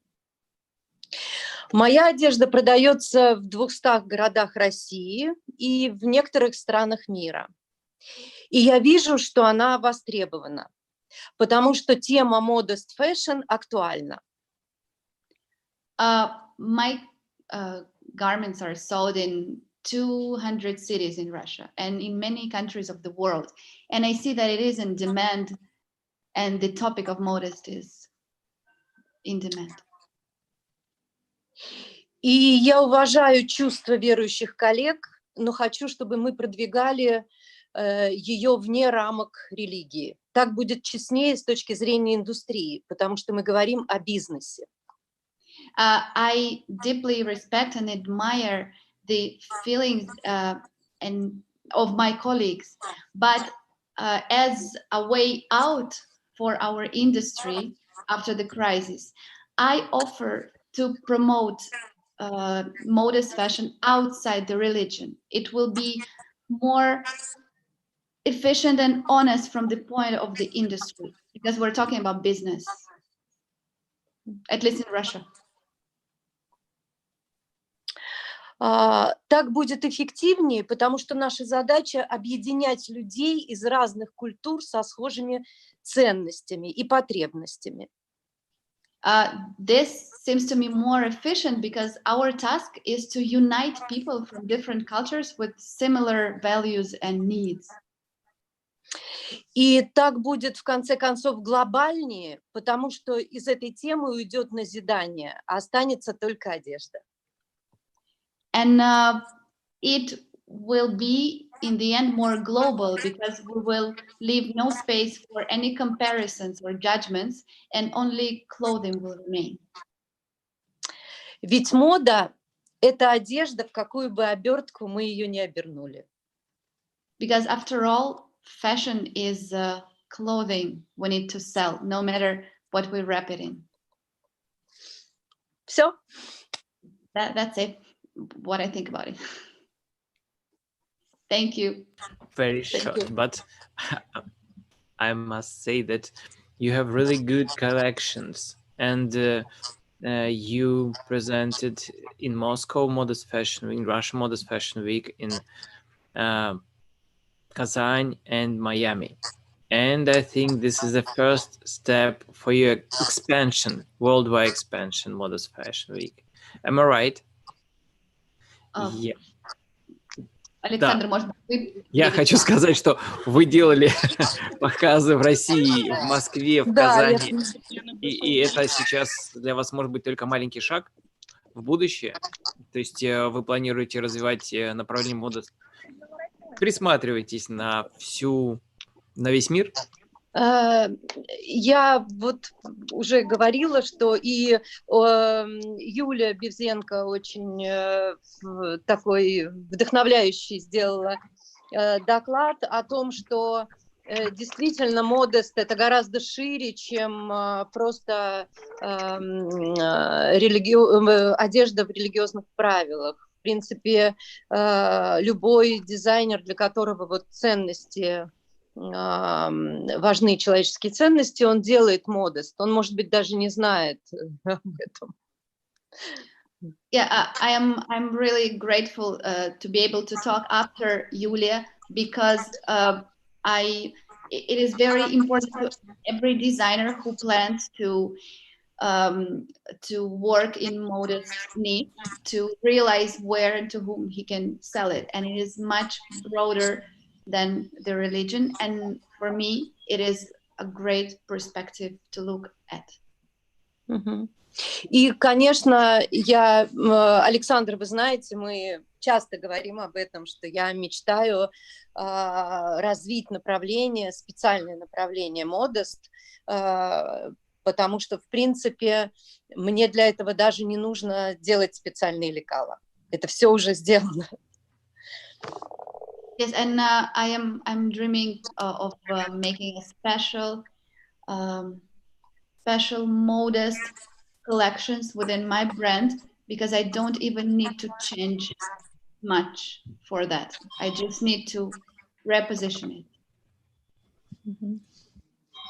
Great. And I just want to show the website where all designers, and maybe we have a lot of very big audience, more than 4,000, maybe 3,000. But if you would like to order some beautiful dresses of Victoria Andrianova, just check this website, Parole by Victoria Andrianova. And I know that in a few months there will be another website. Я хотел сказать, что все, кто хотят заказать одежду и платье, Welcome. Да. Yeah. Спасибо, Александр. Можно еще сказать слово, пока у меня тут дети не кричат? I want to say that I'm deeply in love with Victoria's brand. I'm a big fan. I'm also wearing it. I love Carol. And also I want to say that I love Victoria as a designer and as a very, very interesting person. Victoria, я вас очень люблю. Спасибо большое, Джанат. Я тоже слежу всегда. Вот на примере Джанат можно посмотреть, проследить, как вещь из регулярной коллекции становится Modest, потому что чуть-чуть аксессуары, чуть-чуть стилизация другая, и мы видим, что это абсолютный Modest. Вот. Спасибо, Джанат.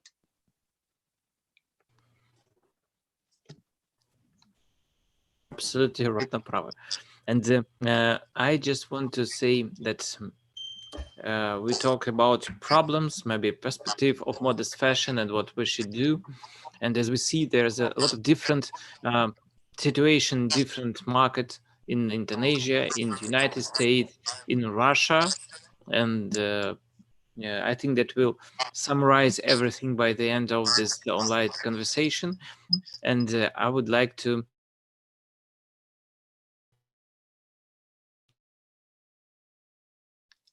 and I do not see Norta. Hello. Yeah.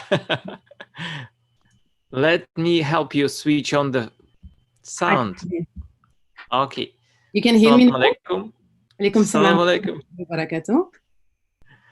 And could you send, please, via this web chat, your website that I will show to our audience, okay?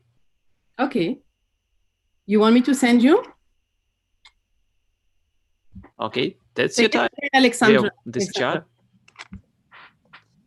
I didn't know what you said. Please send a website of your company. Maybe you can show your website by yourself. Just because I have a lot of questions from our audience. They asked me to tell more about our designers. Okay.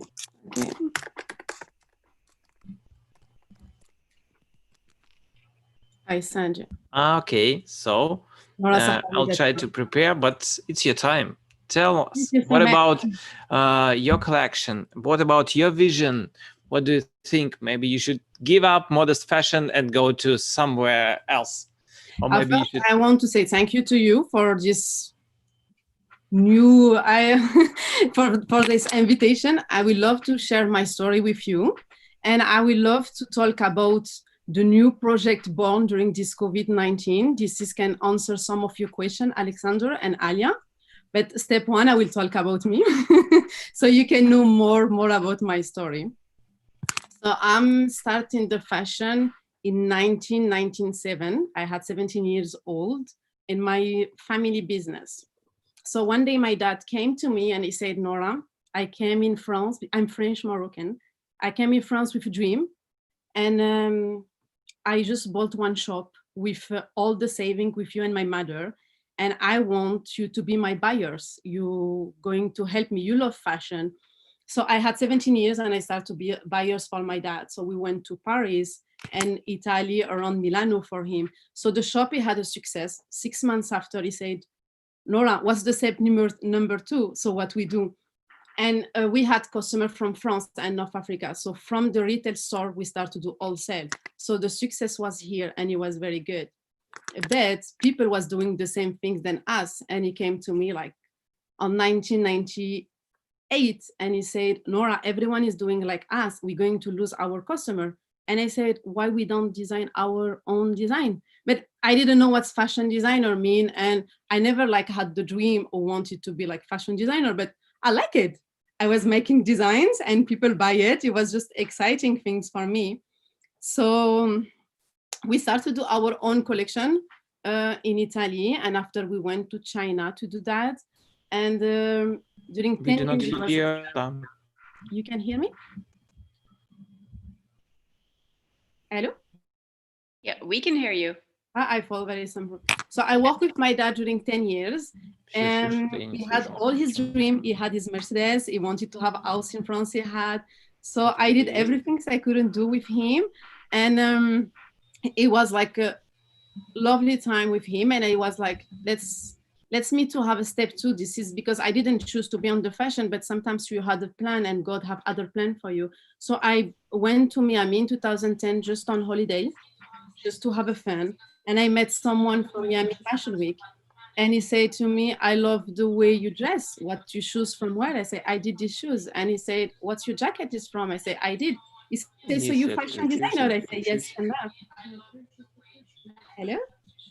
And from this, I met these guys in Miami. He asked me to participate as a guest in his fashion show in September.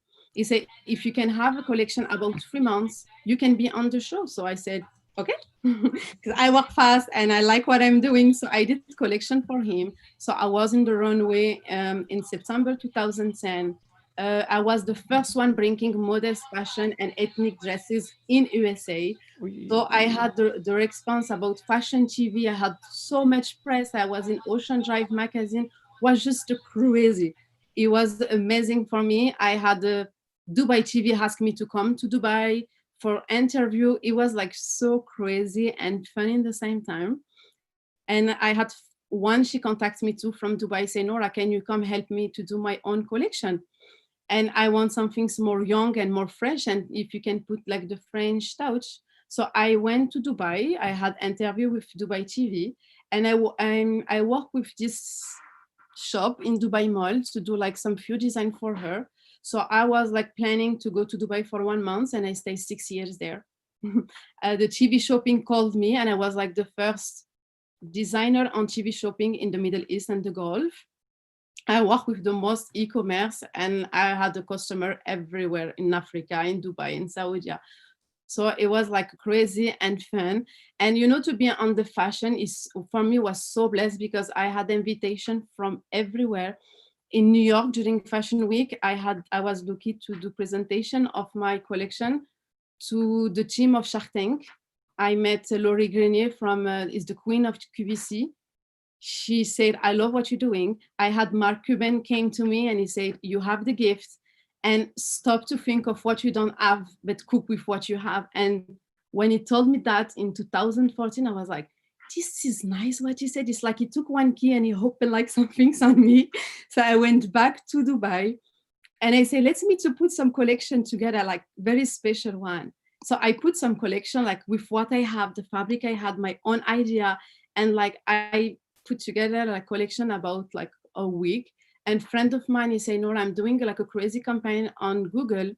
Do you want to be with us? And I said, yes, but what's the campaign is about? He said, it's 24 hours campaign and we're going to put your dresses. And I said, that's good. So how many dresses you think we're going to sell? He said, maybe 300, maybe 400. I said, that's okay. I can handle that. And so the day when he started the campaign, he called me like 15 minutes after. He said, Nora, we sold like 300 dresses. I said, you did what? And I said, it's only 50 minutes. I mean, I got scared. And my brother said, Nora, you're never happy. You're like, just be happy. I said, no, I need to deal with, because as a fashion designer, we need to deal with the production, and production is another side, not easy to. So 1 hour after he called me and he said, Nora, we just sold 600 dresses on 1 hour. That's a crazy. I said, just to stop. That was fun, was crazy. And that's just after Mark Cuban just told me, just trust yourself, cook with what you have and just go. And that was a crazy experience for me. And 2 days after that, I had MAT school to call me and to be a speaker as like the best seller online, all the Gulf and the Middle East. So that's like some story about me. And what I did is like 20 years on the fashion industry as a buyer, as a fashion designer, doing a production, doing like everything. So I know all the aspects and all the problem and the nice things, because fashion designer is just amazing and blessed things. It's a gift you have. And put the idea on the clothes and you can sell it. That's the best business you can have. And so this is like my story. behind the, and my brand is named Gzela actually. So during the COVID, I start to say, I mean, it's not easy now to sell. Like if you have a production now, it's going to be stuck. And who is going to sell it? How are you going to sell it? Because the season it's over, summer, it's over. And I was talking with Norsham and I say, we need to find some other way to sell. We cannot, like, if we have, for example, like we did the production of this 200 dresses and now no one wanted, how are we going to sell it?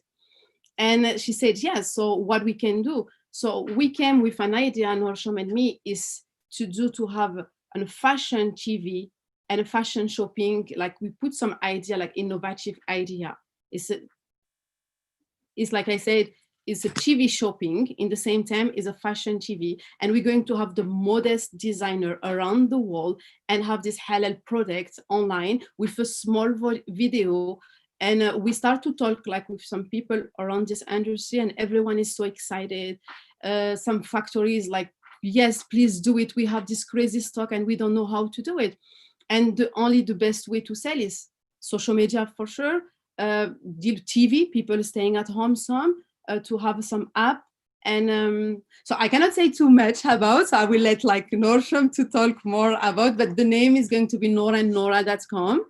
And it's online now, you can see it. And Norsham, you can say, I don't know if I say too much, so you can just jump on that.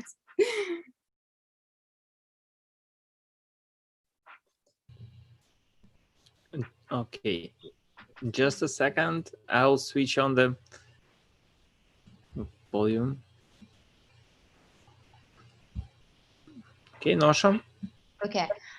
Very brief. This is the beauty about the modest fashion industry itself, you know, how everybody working together, the luxury of learning and sharing the experience from each other. And I think that I knew Nora since 2010. We knew as a friends, and also she also very supportive, Victoria and everybody, and very supportive with the first project of mine. But we continuing start talking. With the COVID-19, everybody cannot go to, especially in the United States, not everybody really feel comfortable to go to see a fashion shows and all those. So we have to come out with different ideas. The bottom line is when we do the fashion show, it's all about the end result. We want the designer's clothing to be sold. So that's why, for us, for me and Nora, and I think it's a beauty that we are working together. I'm more into the strategic development business itself, and Nora will bringing her expertise, her 20 years expertise, her network to this project. We definitely want to work with everybody, all the modest designers working together, all the industry, modest designers and halal, anything halal concept, green products, all that, we will disclose the information soon, but they also can go to the website. Let me show the website. Like said Alia, we have all the ingredients. We are team here. We have a passion and honesty. That's the free ingredient for me. It's good. And if we can put like this project all together, work on it, that will be like good. Yeah, this is the website. No, this is the website for Nora. Yeah. And this is the name Nora. This is my website, norasahrawi.com. Yeah, that's very beautiful, unbelievable. So if you want to make an order of the beautiful dresses, so visit this website, and it's really great, I think. So, and our next time is up, and just we want to say that next our designer, just a second please, what happened with Zoom right now, just a second. Next our designer that is a really great and modest fashion is Asian Spirit, and Svetlana Kuzavova. She took part in Modest Fashion Week for many times, and I know that she deal in Russia and in India, and she have clients all over the world. And I think that she started work before modest fashion appeared in the market. And I know that you change your business model, and here is your website. Looks very nice, and you have an app, yep, an application for Apple and Android. And please tell us a bit about these things that you do. Okay. Hello, everybody. Can you hear me? Just raise your hand so I can see that you hear me. We see you. Well, first of all, I'm very happy today to just sorry, please. Alia just told me that she have to go now, and I'm so sorry. I scheduled a meeting I gave more than 2 hours so that I could really be with you guys. But I have another meeting scheduled. First of all, Nora, what an amazing idea. Norsham, I'm so excited for you guys. How can we support you? Definitely, we talk soon. Yeah, send us messages, and all of us. I mean, I think we're all on the same boat here, that we really want to see this one fly. Amazing idea. As far as Julia's presentation, as always, excellent. And we really do need to think about Russia's role, because Alexander, I think, is spearheading something beautiful in Russia. And I think one thing that we need to all keep in mind is that Russia can play a leading role, especially in luxury modest fashion. Bearing in mind that luxury was the hardest hit during COVID-19, and more and more of luxury. I think this morning we heard that Diane von Furstenberg is closing down 18 out of 19 stores. 75% of her staff has been laid off already. So luxury has really suffered. But I really think that if anyone can do something very unique and special, it's Alexander, and then with his team like Julia and all the amazing Russian industry players. Alexander, I really think that you should spearhead modest luxury. There's something to be said there. For the rest of us, I think that what I've heard, Jenna, amazing presentation. Victoria, thank you so much. I always love hearing you. And I'm sorry for the rest of you that I can't hear. I know that Dato has something beautiful to say as well. Dato Azlin, I will be getting a copy of all of your talks. And Aisha, thank you. That was so enlightening. And I know you have so much more to say. And we get to see Jannat outdoors, so she can prove to us that she's indeed in a forest, which is wonderful. And Jenny, I miss you. And I think it's always wonderful to hear your thoughts. And Alexander, you're right. Indonesia is very important to all of us. And I think that what we'd like to really discuss maybe moving forward, and I hope this is just the beginning of our conversation, is where the smart collaboration is going to be now, because that's going to be the key to our survival, is smart collaborations. And it's not happening right now, and we need to do that. And so if luxury means high quality, I suggest we all just commit to high quality and forget about calling ourselves luxury or mid-level or streetwear or whatnot. I think there's something beautiful to be said about the fact that quality is going to be appreciated, and that's going to be the key to the consumer's mind. And the final thought, this is something that I think Norsham especially will agree with, is let's talk about Islamic artists. They're a very important part of our space, our sector. Let's talk about how we can embrace them and collaborate with them. They have so much to offer to modest fashion. And I know that at IFDC, we're thinking of a lot of new initiatives. We were supposed to launch something in March, but it got delayed because of a lot of the holdbacks that we had. But we are really trying to be inclusive of Islamic artists. And I think they will make your life easier too. You'd be amazed at what they can do to your incredible level of creativity and take your collection to the next level. So with that, I would like to say Assalamu alaikum to everyone. And I'm really looking forward to follow-ups. Alexander, please keep us all connected. That's what you are. You're a connector. We love you. Thank you so much. Thank you, Alia. See you soon. Assalamu alaikum. And, Alia, and we, Alex, can you look into your text? okay, just a second. But let us return to Svetlana, because sorry for interrupting. Извини, пожалуйста. No worries, no worries, no worries. Thank you so much, Alia, for she left already. Yeah, for such great speeches, and I would like to welcome all of you, amazing, talented, beautiful, and strong ladies. And I just can feel the energy of this event. That everybody's sharing there, and every story is so great that. I feel lucky that I speak closer to the end because I'm already so educated by all of your experiences and all. So I will try to be short because I know that we're running out of time. So I just will speak briefly about me and my brand, and then I'll try to lead you through my ideas on what we do now and what we do next and how we deal with all this situation right now. So my story is, unique as everybody else here.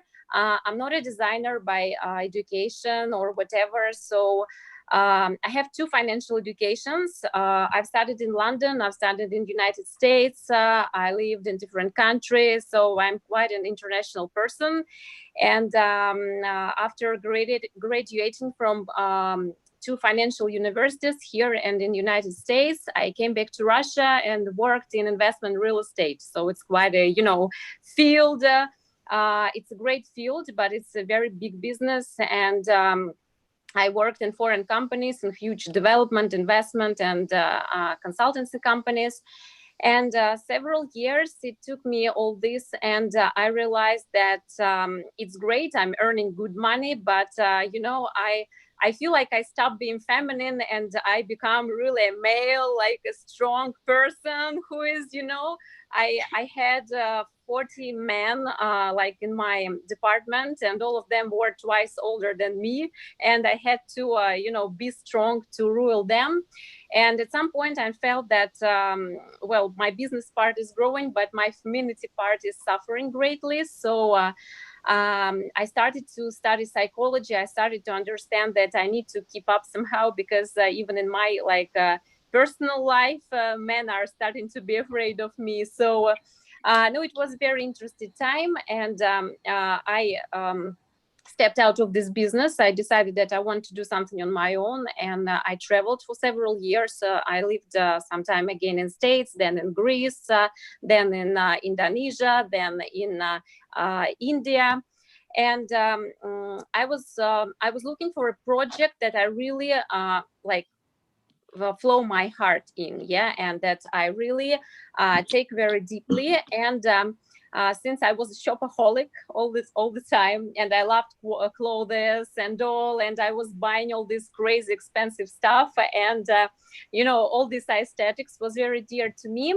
I fell in love with Asian designers. So I fell in love with Indian designers, with designers from Emirates, and so from Asia, from Maghreb countries. And I felt in love because I saw this amazing work, these embroideries, these amazing fabrics. And my idea was to bring all of these designers to Russia and make a huge boutique and to present them in Russia, because Russia, what is very interesting is that historically it lies between East and West. It's not a truly a Western country, but it's not a truly Eastern country. So historically, it's both, because Russian women, they're very strong, they're very beautiful, they're very bright. But at that time, 10 years back, the market was flooded by French and Italian designers, and I'm talking about the premium segment, because this was my the market which interested me. But we didn't have the presence of any Asian designers, and I thought it's a draw, it's a fallback that we need to bring this whole segment of fashion into Russia. So I went to India Fashion Weeks. I started to try to convince the designers from India, from Pakistan, from Emirates that we need to present them in Russia. And I even bought a couple of collections and made shows in Russia, like to my ex-audience, which were like investment bankers and all. But I started to realize that, yeah, it was quite a successful project, but initially this clothes was too ethnic. Yeah, it was too, the patterns were different. Yeah, the color palette was different. So we needed to adapt something. So step by step, me not being a designer at all, yeah, being like a businesswoman as I saw myself, I started to go deep into design because I started to make a lot of consultations to designers. So I invested in collections, but we realized that this we need to change. Here we need to make fabrics warmer because Russia is different climate. We have different, styles, types and all, and patterns. And I started to, since I loved it, because my idea was to bring the true femininity to, the clothes, because 10 years back, in Russia, mostly women were wearing those brands, like very revealed clothes and everything. And my idea, after passing through my own personal transformation, was that the woman, she should be beautifully dressed, but not undressed. Yeah, and it was not coming from any religion. I agree totally with what Victoria was saying. Yeah, and Julia, that my brand, that after all these things, yeah, I decided that I need to make my own brand and I need to co-design with the Asian designers and to adapt those collections for the European market. Yeah, and the philosophy behind was very beautiful because it was a brand. It is a brand for strong women. Yeah, and my clients, they are not like bohem or whatever. They are mostly like the audience. Again, I agree with Julia. Are the business women, the politics, those ones who are very strong, but then can afford themselves not to become a means of trade. So they like a lot of fabric. They like to wear very long, flary clothes. And that's how my brand was born. It was 10 years back. And it was a very, startup project. I've never heard of someone doing the same thing. So I could not come up to somebody and ask for advice. So I had to, just crawl in the darkness, starting to listen to myself and do what I want to do.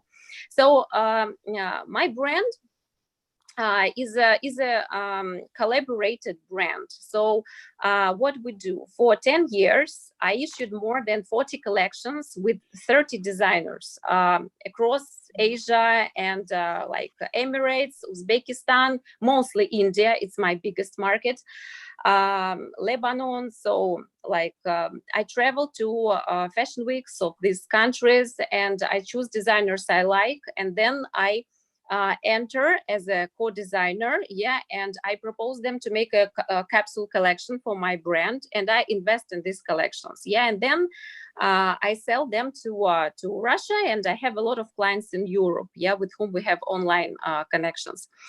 What is interesting, for 10 years, I've been working as offline for like 95% of my business was offline, because all of this concept clothes needs to be explained. Yeah, all this hand woven stuff, all these embroideries, all these fabrics. So it's all about the tactile thing. It's about what you feel.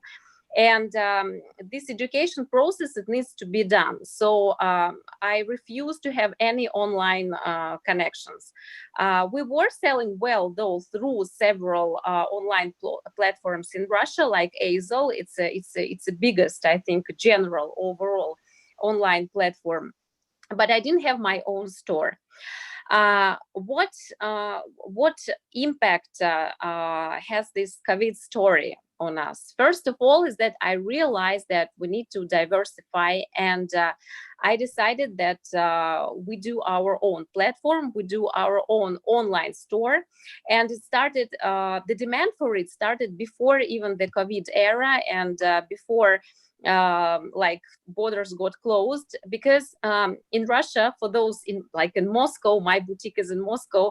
For those of you who are not aware of it, we have a terrible traffic. We have just people spend maybe like 10 hours per day, like moving from point A to point B, and this era of showrooms, of interesting spaces where people used to come and have this, individual fittings for 2-3 hours, it's I think it's going to an end, because people value their time. They want to have everything in one place. They want to go to some department store or whatever, where they come with husbands, with kids, they go here, somebody goes here. And I think that, unfortunately, this format of small interesting space and individual appointments and all this education process, it's about to end, but we have to be really smart to somehow bring it online, to make a service for the customers, to make it convenient. Yeah. And I think that it's crucial for brands now not only to sell via the big platforms, but also to have their own online service, full operational. That's what we did for the quarantine. For 2 months, we did completely new website, and with an app. Yeah, this app, it's not a only app for Asian Spirit, my brand. It's an app called United Digital Solutions, UDS. So you can download this application one time, and there you can find Asian Spirit. So, for example, we have a full service online store there with all the deliveries and everything. And also there are many other companies. It's not fashion oriented as it is generally. But why I've chosen this compared to many other fashion platforms, because it helps to also unite the website with the CRM system, with the system of recommendations. So you can bring all of your clients there to the database, and you can send them push, messages. They have this loyalty program there, so you make some statuses for them. Yeah, you build their statuses, they get some points, so they have this cashback system and everything. I never believed this could work for my clients, for example, because I know that they're very serious people. They don't need this maybe presence or points or whatever, but now I truly believe that the times has changed, and we should not only aim on building the new audience, but we should improve our service and loyalty. Yes, to keep our current clients very close to us. And I believe that honestly, for 10 years in this field, being not a designer originally, so that. We will not have competition in terms of product, because every product can be copied. I mean, even I have very, very unique product, but still I understand that the competition will be not in the product, but it will be in the model of operation. Yes, so those brands will survive who will be very effective, but not those who will have the best dresses. Yeah, because maybe 10 years back the reality was different, but now it's different. That's why I believe that it is very important to learn to communicate with the customers and to translate the philosophy of the brand and everything for them, online, for them to be able to feel it and to be connected to you via these methods which I employ now, this sending them messages, that they be able to contact you all the time. You give them consultations on everything, and so they feel they are not alone, and they not just buy and they don't understand what they're buying. But for me, actually, it was very difficult, I confess, because I always sold everything offline, but nothing online. And for me, the quarantine was very, great, because I started to buy online myself, because I'm such a person that I can buy a ticket and fly to another country if I want to buy something, because I don't want to order. But now I changed my mind myself, and I think our businesses, they are reflecting us, and so they will follow our changes. And I really want to digitalize a lot, because I see that the future is here, and even what Alexander was showing this in the first part, you know, this video with the models in masks or whatever. I believe that soon there will be no physical models. There will be digital models. There will be 3D projections. There will be very smart, you know, online stuff. And we have to, you know, and we will invest in it. We will not invest anymore in beautiful fashion houses like many stories and stuff like that. That is my belief. That is my projection. I totally agree with all of the points of philosophy and everything that have been said here. I also like my brand is totally sustainable. It's totally natural. It's very expensive in production because it's all very limited. It's all single pieces. So I understand all the difficulties of this sustainable market. But I think that the future will be not to produce more, because everything is overproduced. Yeah, the future will be in effectiveness. And I'm even thinking about including now in my service, yeah, the option like pre-owned, yeah, because I know that for my brand there is demand in the second market, because like my garments, they're like not seasonal, they don't come out of fashion, and for some people they're too expensive, yeah, because I'm in the premium segment.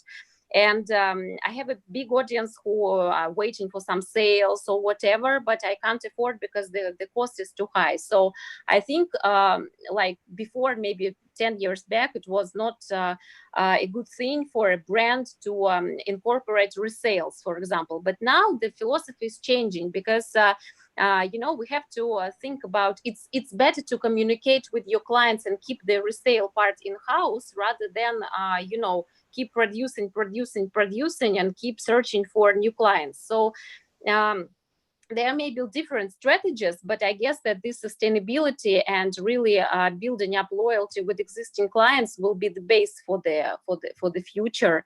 And I take all of my actions to you know, to do it and build it.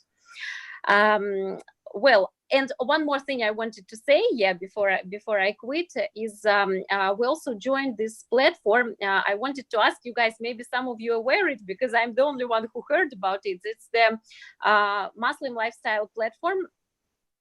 Nur Zafir, it's called. Maybe have somebody heard of it?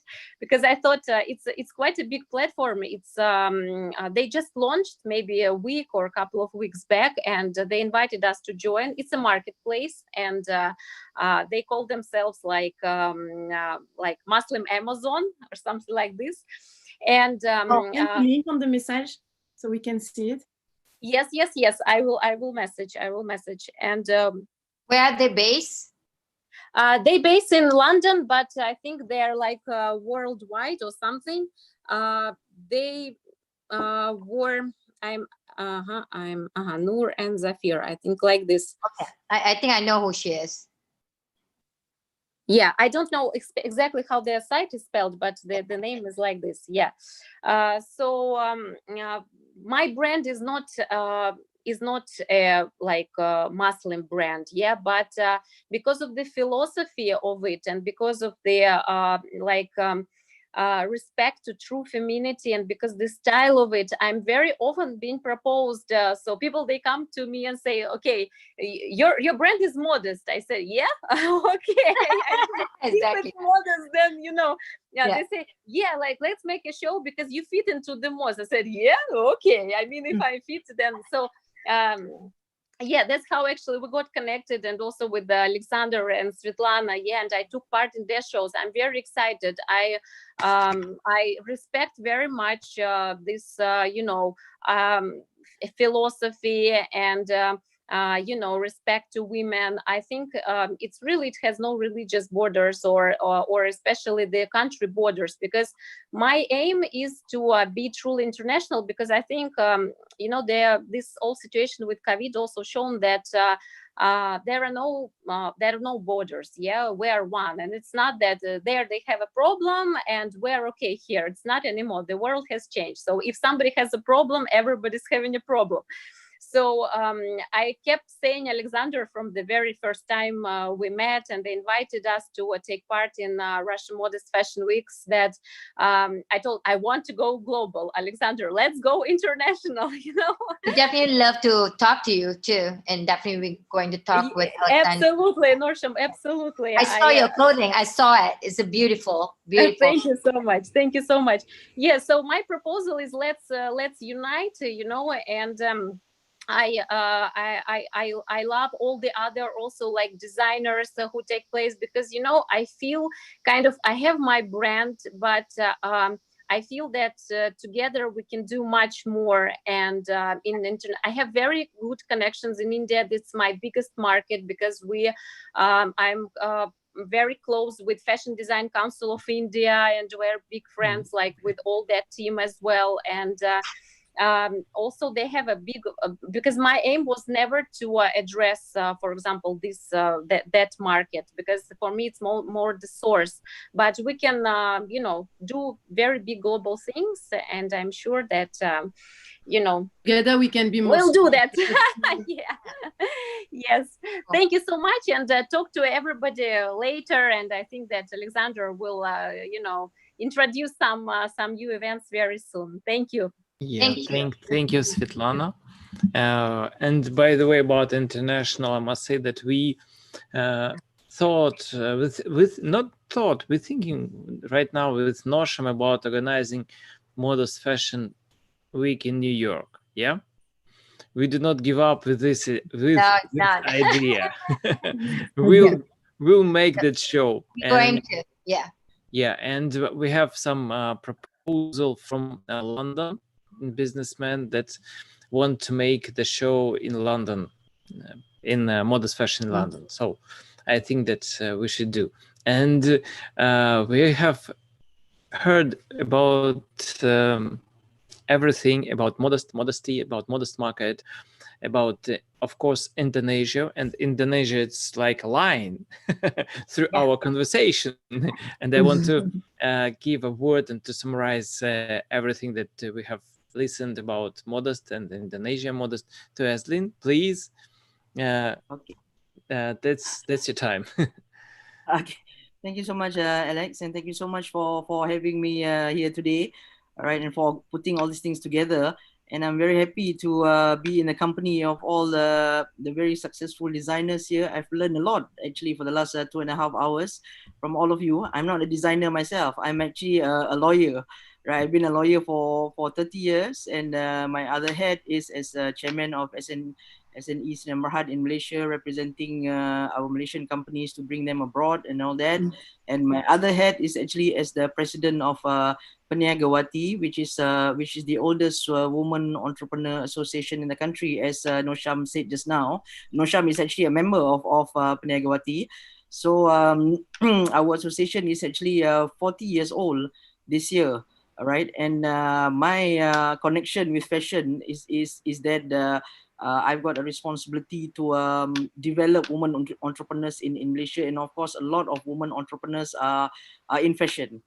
So it started off with bringing them to the New York Couture Fashion Week actually into 2017, where when we went the first time, we brought about 5 fashion designers to New York, where we had a runway at the Crown Plaza Hotel in Times Square, right? And the second time we went in 2018, right, there was a lot of excitement from the 2017 runway. So in 2018, we managed to bring 88 women entrepreneurs to Malaysian women entrepreneurs to New York, where we showcased 18 Malaysian designers in the runway at in Times Square.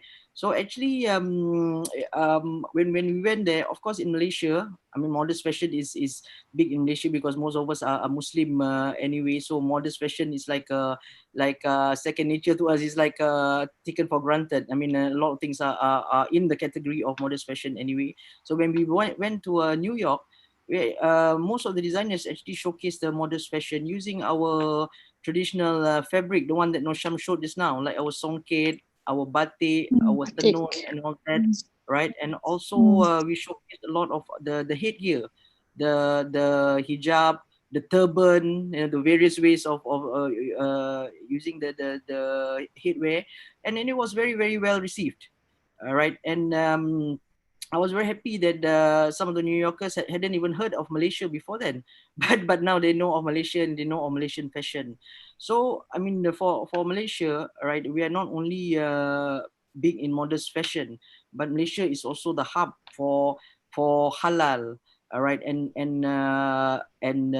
which includes lifestyle, which includes cosmetic, which includes pharmaceuticals, which includes Islamic finance and all that. It is actually the hub for halal, right? And so we've got a lot to offer where the modest fashion and lifestyle, is concerned, together with all the food and all that. We've got a lot to offer there. So I hope that now that I met all of you lovely ladies from a lot of parts of the world, all right, that maybe we can work together to collaborate, where we can bring some of our Malaysian fashion and other products to some part to your countries. But actually now I think most pressing, because for me as a president of a Women Entrepreneur Association, I mean, my job is actually to look at things overall, as I think some of you have said, including Norsham. I mean, it's actually the business of fashion. It's not, of course, it's nice to be on the runway and all that, but at the end of the day, right, what you get out of it is a business of fashion. And I think now the problem is that, of course, all of you know that we are very badly affected, right? Even in Malaysia, right, a lot of the modest designers are small and medium enterprises, and they are like struggling to survive, and of course now, right, they've got to rely on online. They've got to rely only on the mostly on the domestic market, because now when we talk about, like Indonesia said just now, you're going to have something in August next year. That's a long way to go. All right, so I think now we got to address what it is that we need to do now. Right, that maybe now that we have a lot of us here from various countries, that we can get together to do something, while we are trying to ride this storm. Like just now, like Nora mentioned about the TV thing, right? And then also Svetlana, I think, mentioned about the app, the online thing and all that. I think all that, maybe if Alexander, you can bring all of that together, right, all of us together, so that we can come into some platform together, right, and collaborate, and to show all our various designs, and try to help each other, right, in this effort. I think that would be very nice, right, to show that we're all in this together, and we're trying to ride the storm. Because for Malaysia, I mean, we're still in our movement control order, and we can't even go overseas now, right? So it's like all talks about all the fashion shows in the world, I mean, doesn't mean anything to Malaysians now, because we can't go out of the country, right? So something must be done about it, whether it can be done online together, right, whether we can do an online show, or whether we can do whatever. But I think the key is that for us to collaborate, and to help each other, so that we do one platform for all of us to go together, in under your organization, maybe Alex, that'd be very nice. And actually, I want to say something about just now Alia mentioned about the word modest. Actually, I personally feel that we can have a better word for it. I don't know. I always feel that modest. I mean, it doesn't seem very, very exciting. That word, and sometimes people misunderstand it anyway.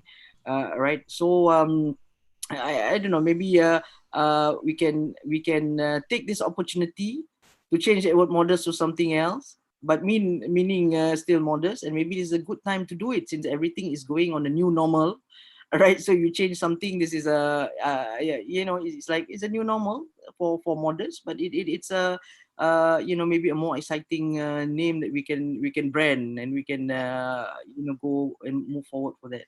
But apart from those comments, I mean, I really like to thank everyone for the opportunity, and of course to my sister Norsham for bringing in me in here, and if you guys need anything from Malaysia, right, please feel free to contact me, because Norsham, although she's Malaysian, she's in Miami, so she's not in Malaysia. So if you need anything from Malaysia, or you need to collaborate with somebody, somebody in Malaysia, please feel free to connect with me. Thank you so much. Back to you, Alex. Thank you very much. And we have over limit more than half an hour. So just yeah, this is the first time really that we need to talk about a lot of things really. But by the end of our Modest Fashion Week, and before I of course we say to everybody nice things, I want to say that we really need to maintain interest to modest fashion all over the world, as a traditional fashion do. Therefore, I propose maybe to create global modest fashion calendar.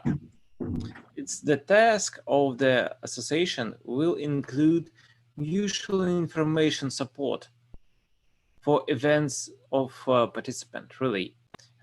This is a joint preparation of articles, maybe consolidated position in front of global brands like Max Mara and etc. So that are really interested in modest fashion, and that together and to make to modesty and modest fashion really, because we need to make a hype. It's my opinion. And just to everyone, I switch on and to everyone, so and you can see everything before we finished our conference. And from my opinion, and I want to thank to Norsham, thank you for your help, really, you're really nice. Thank you, Aslin, Julia, Nora, Aisha, Australia. That's it. We're still I here. like Australia. My family likes Australia. Really. Come and visit us one day when the COVID-19 yeah, I hope thing that settles down. Jenny, nice to see you. And thank for you for your speech and for your really nice shows, of course, Victoria, and of course, Janet, you can impressed really because you appears in really different position and situations. Yeah, Norsham, that's your time. Just 5 minutes. 5 minutes, okay. Before we go, thank you very much, Alex. Thank you, everybody. And I know some of you guys right now it's like already almost 1 o'clock. We are actually very excited.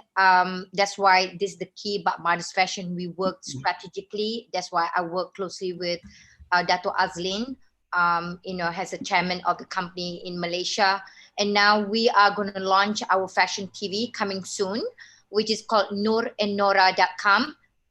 It's going to come out if, some of you guys just send your email. So when we're going to launch it, we would love to invite everybody. So we're very excited. I think this is the platform that we can bring everybody together. That's the idea at first, what happened, why it started, because when the pandemic, I cannot do my event right now, but we had to be very creative. We are business person, we are entrepreneur, we have to come out. We cannot simply wait and see.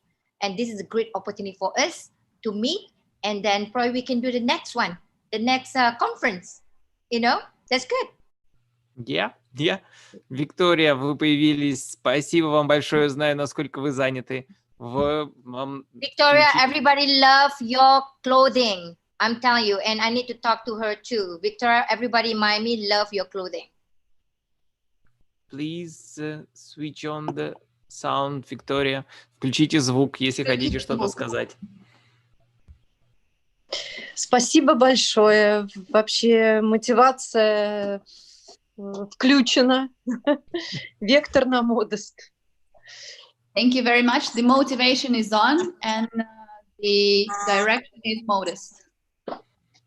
Okay, thank you to everyone, and see you next our online conference. Thank you. Bye-bye, Thank Nora, you, everybody. Aisha, Julia, Bye-bye. Jenny. Bye. Bye-bye. Bye. Thank you.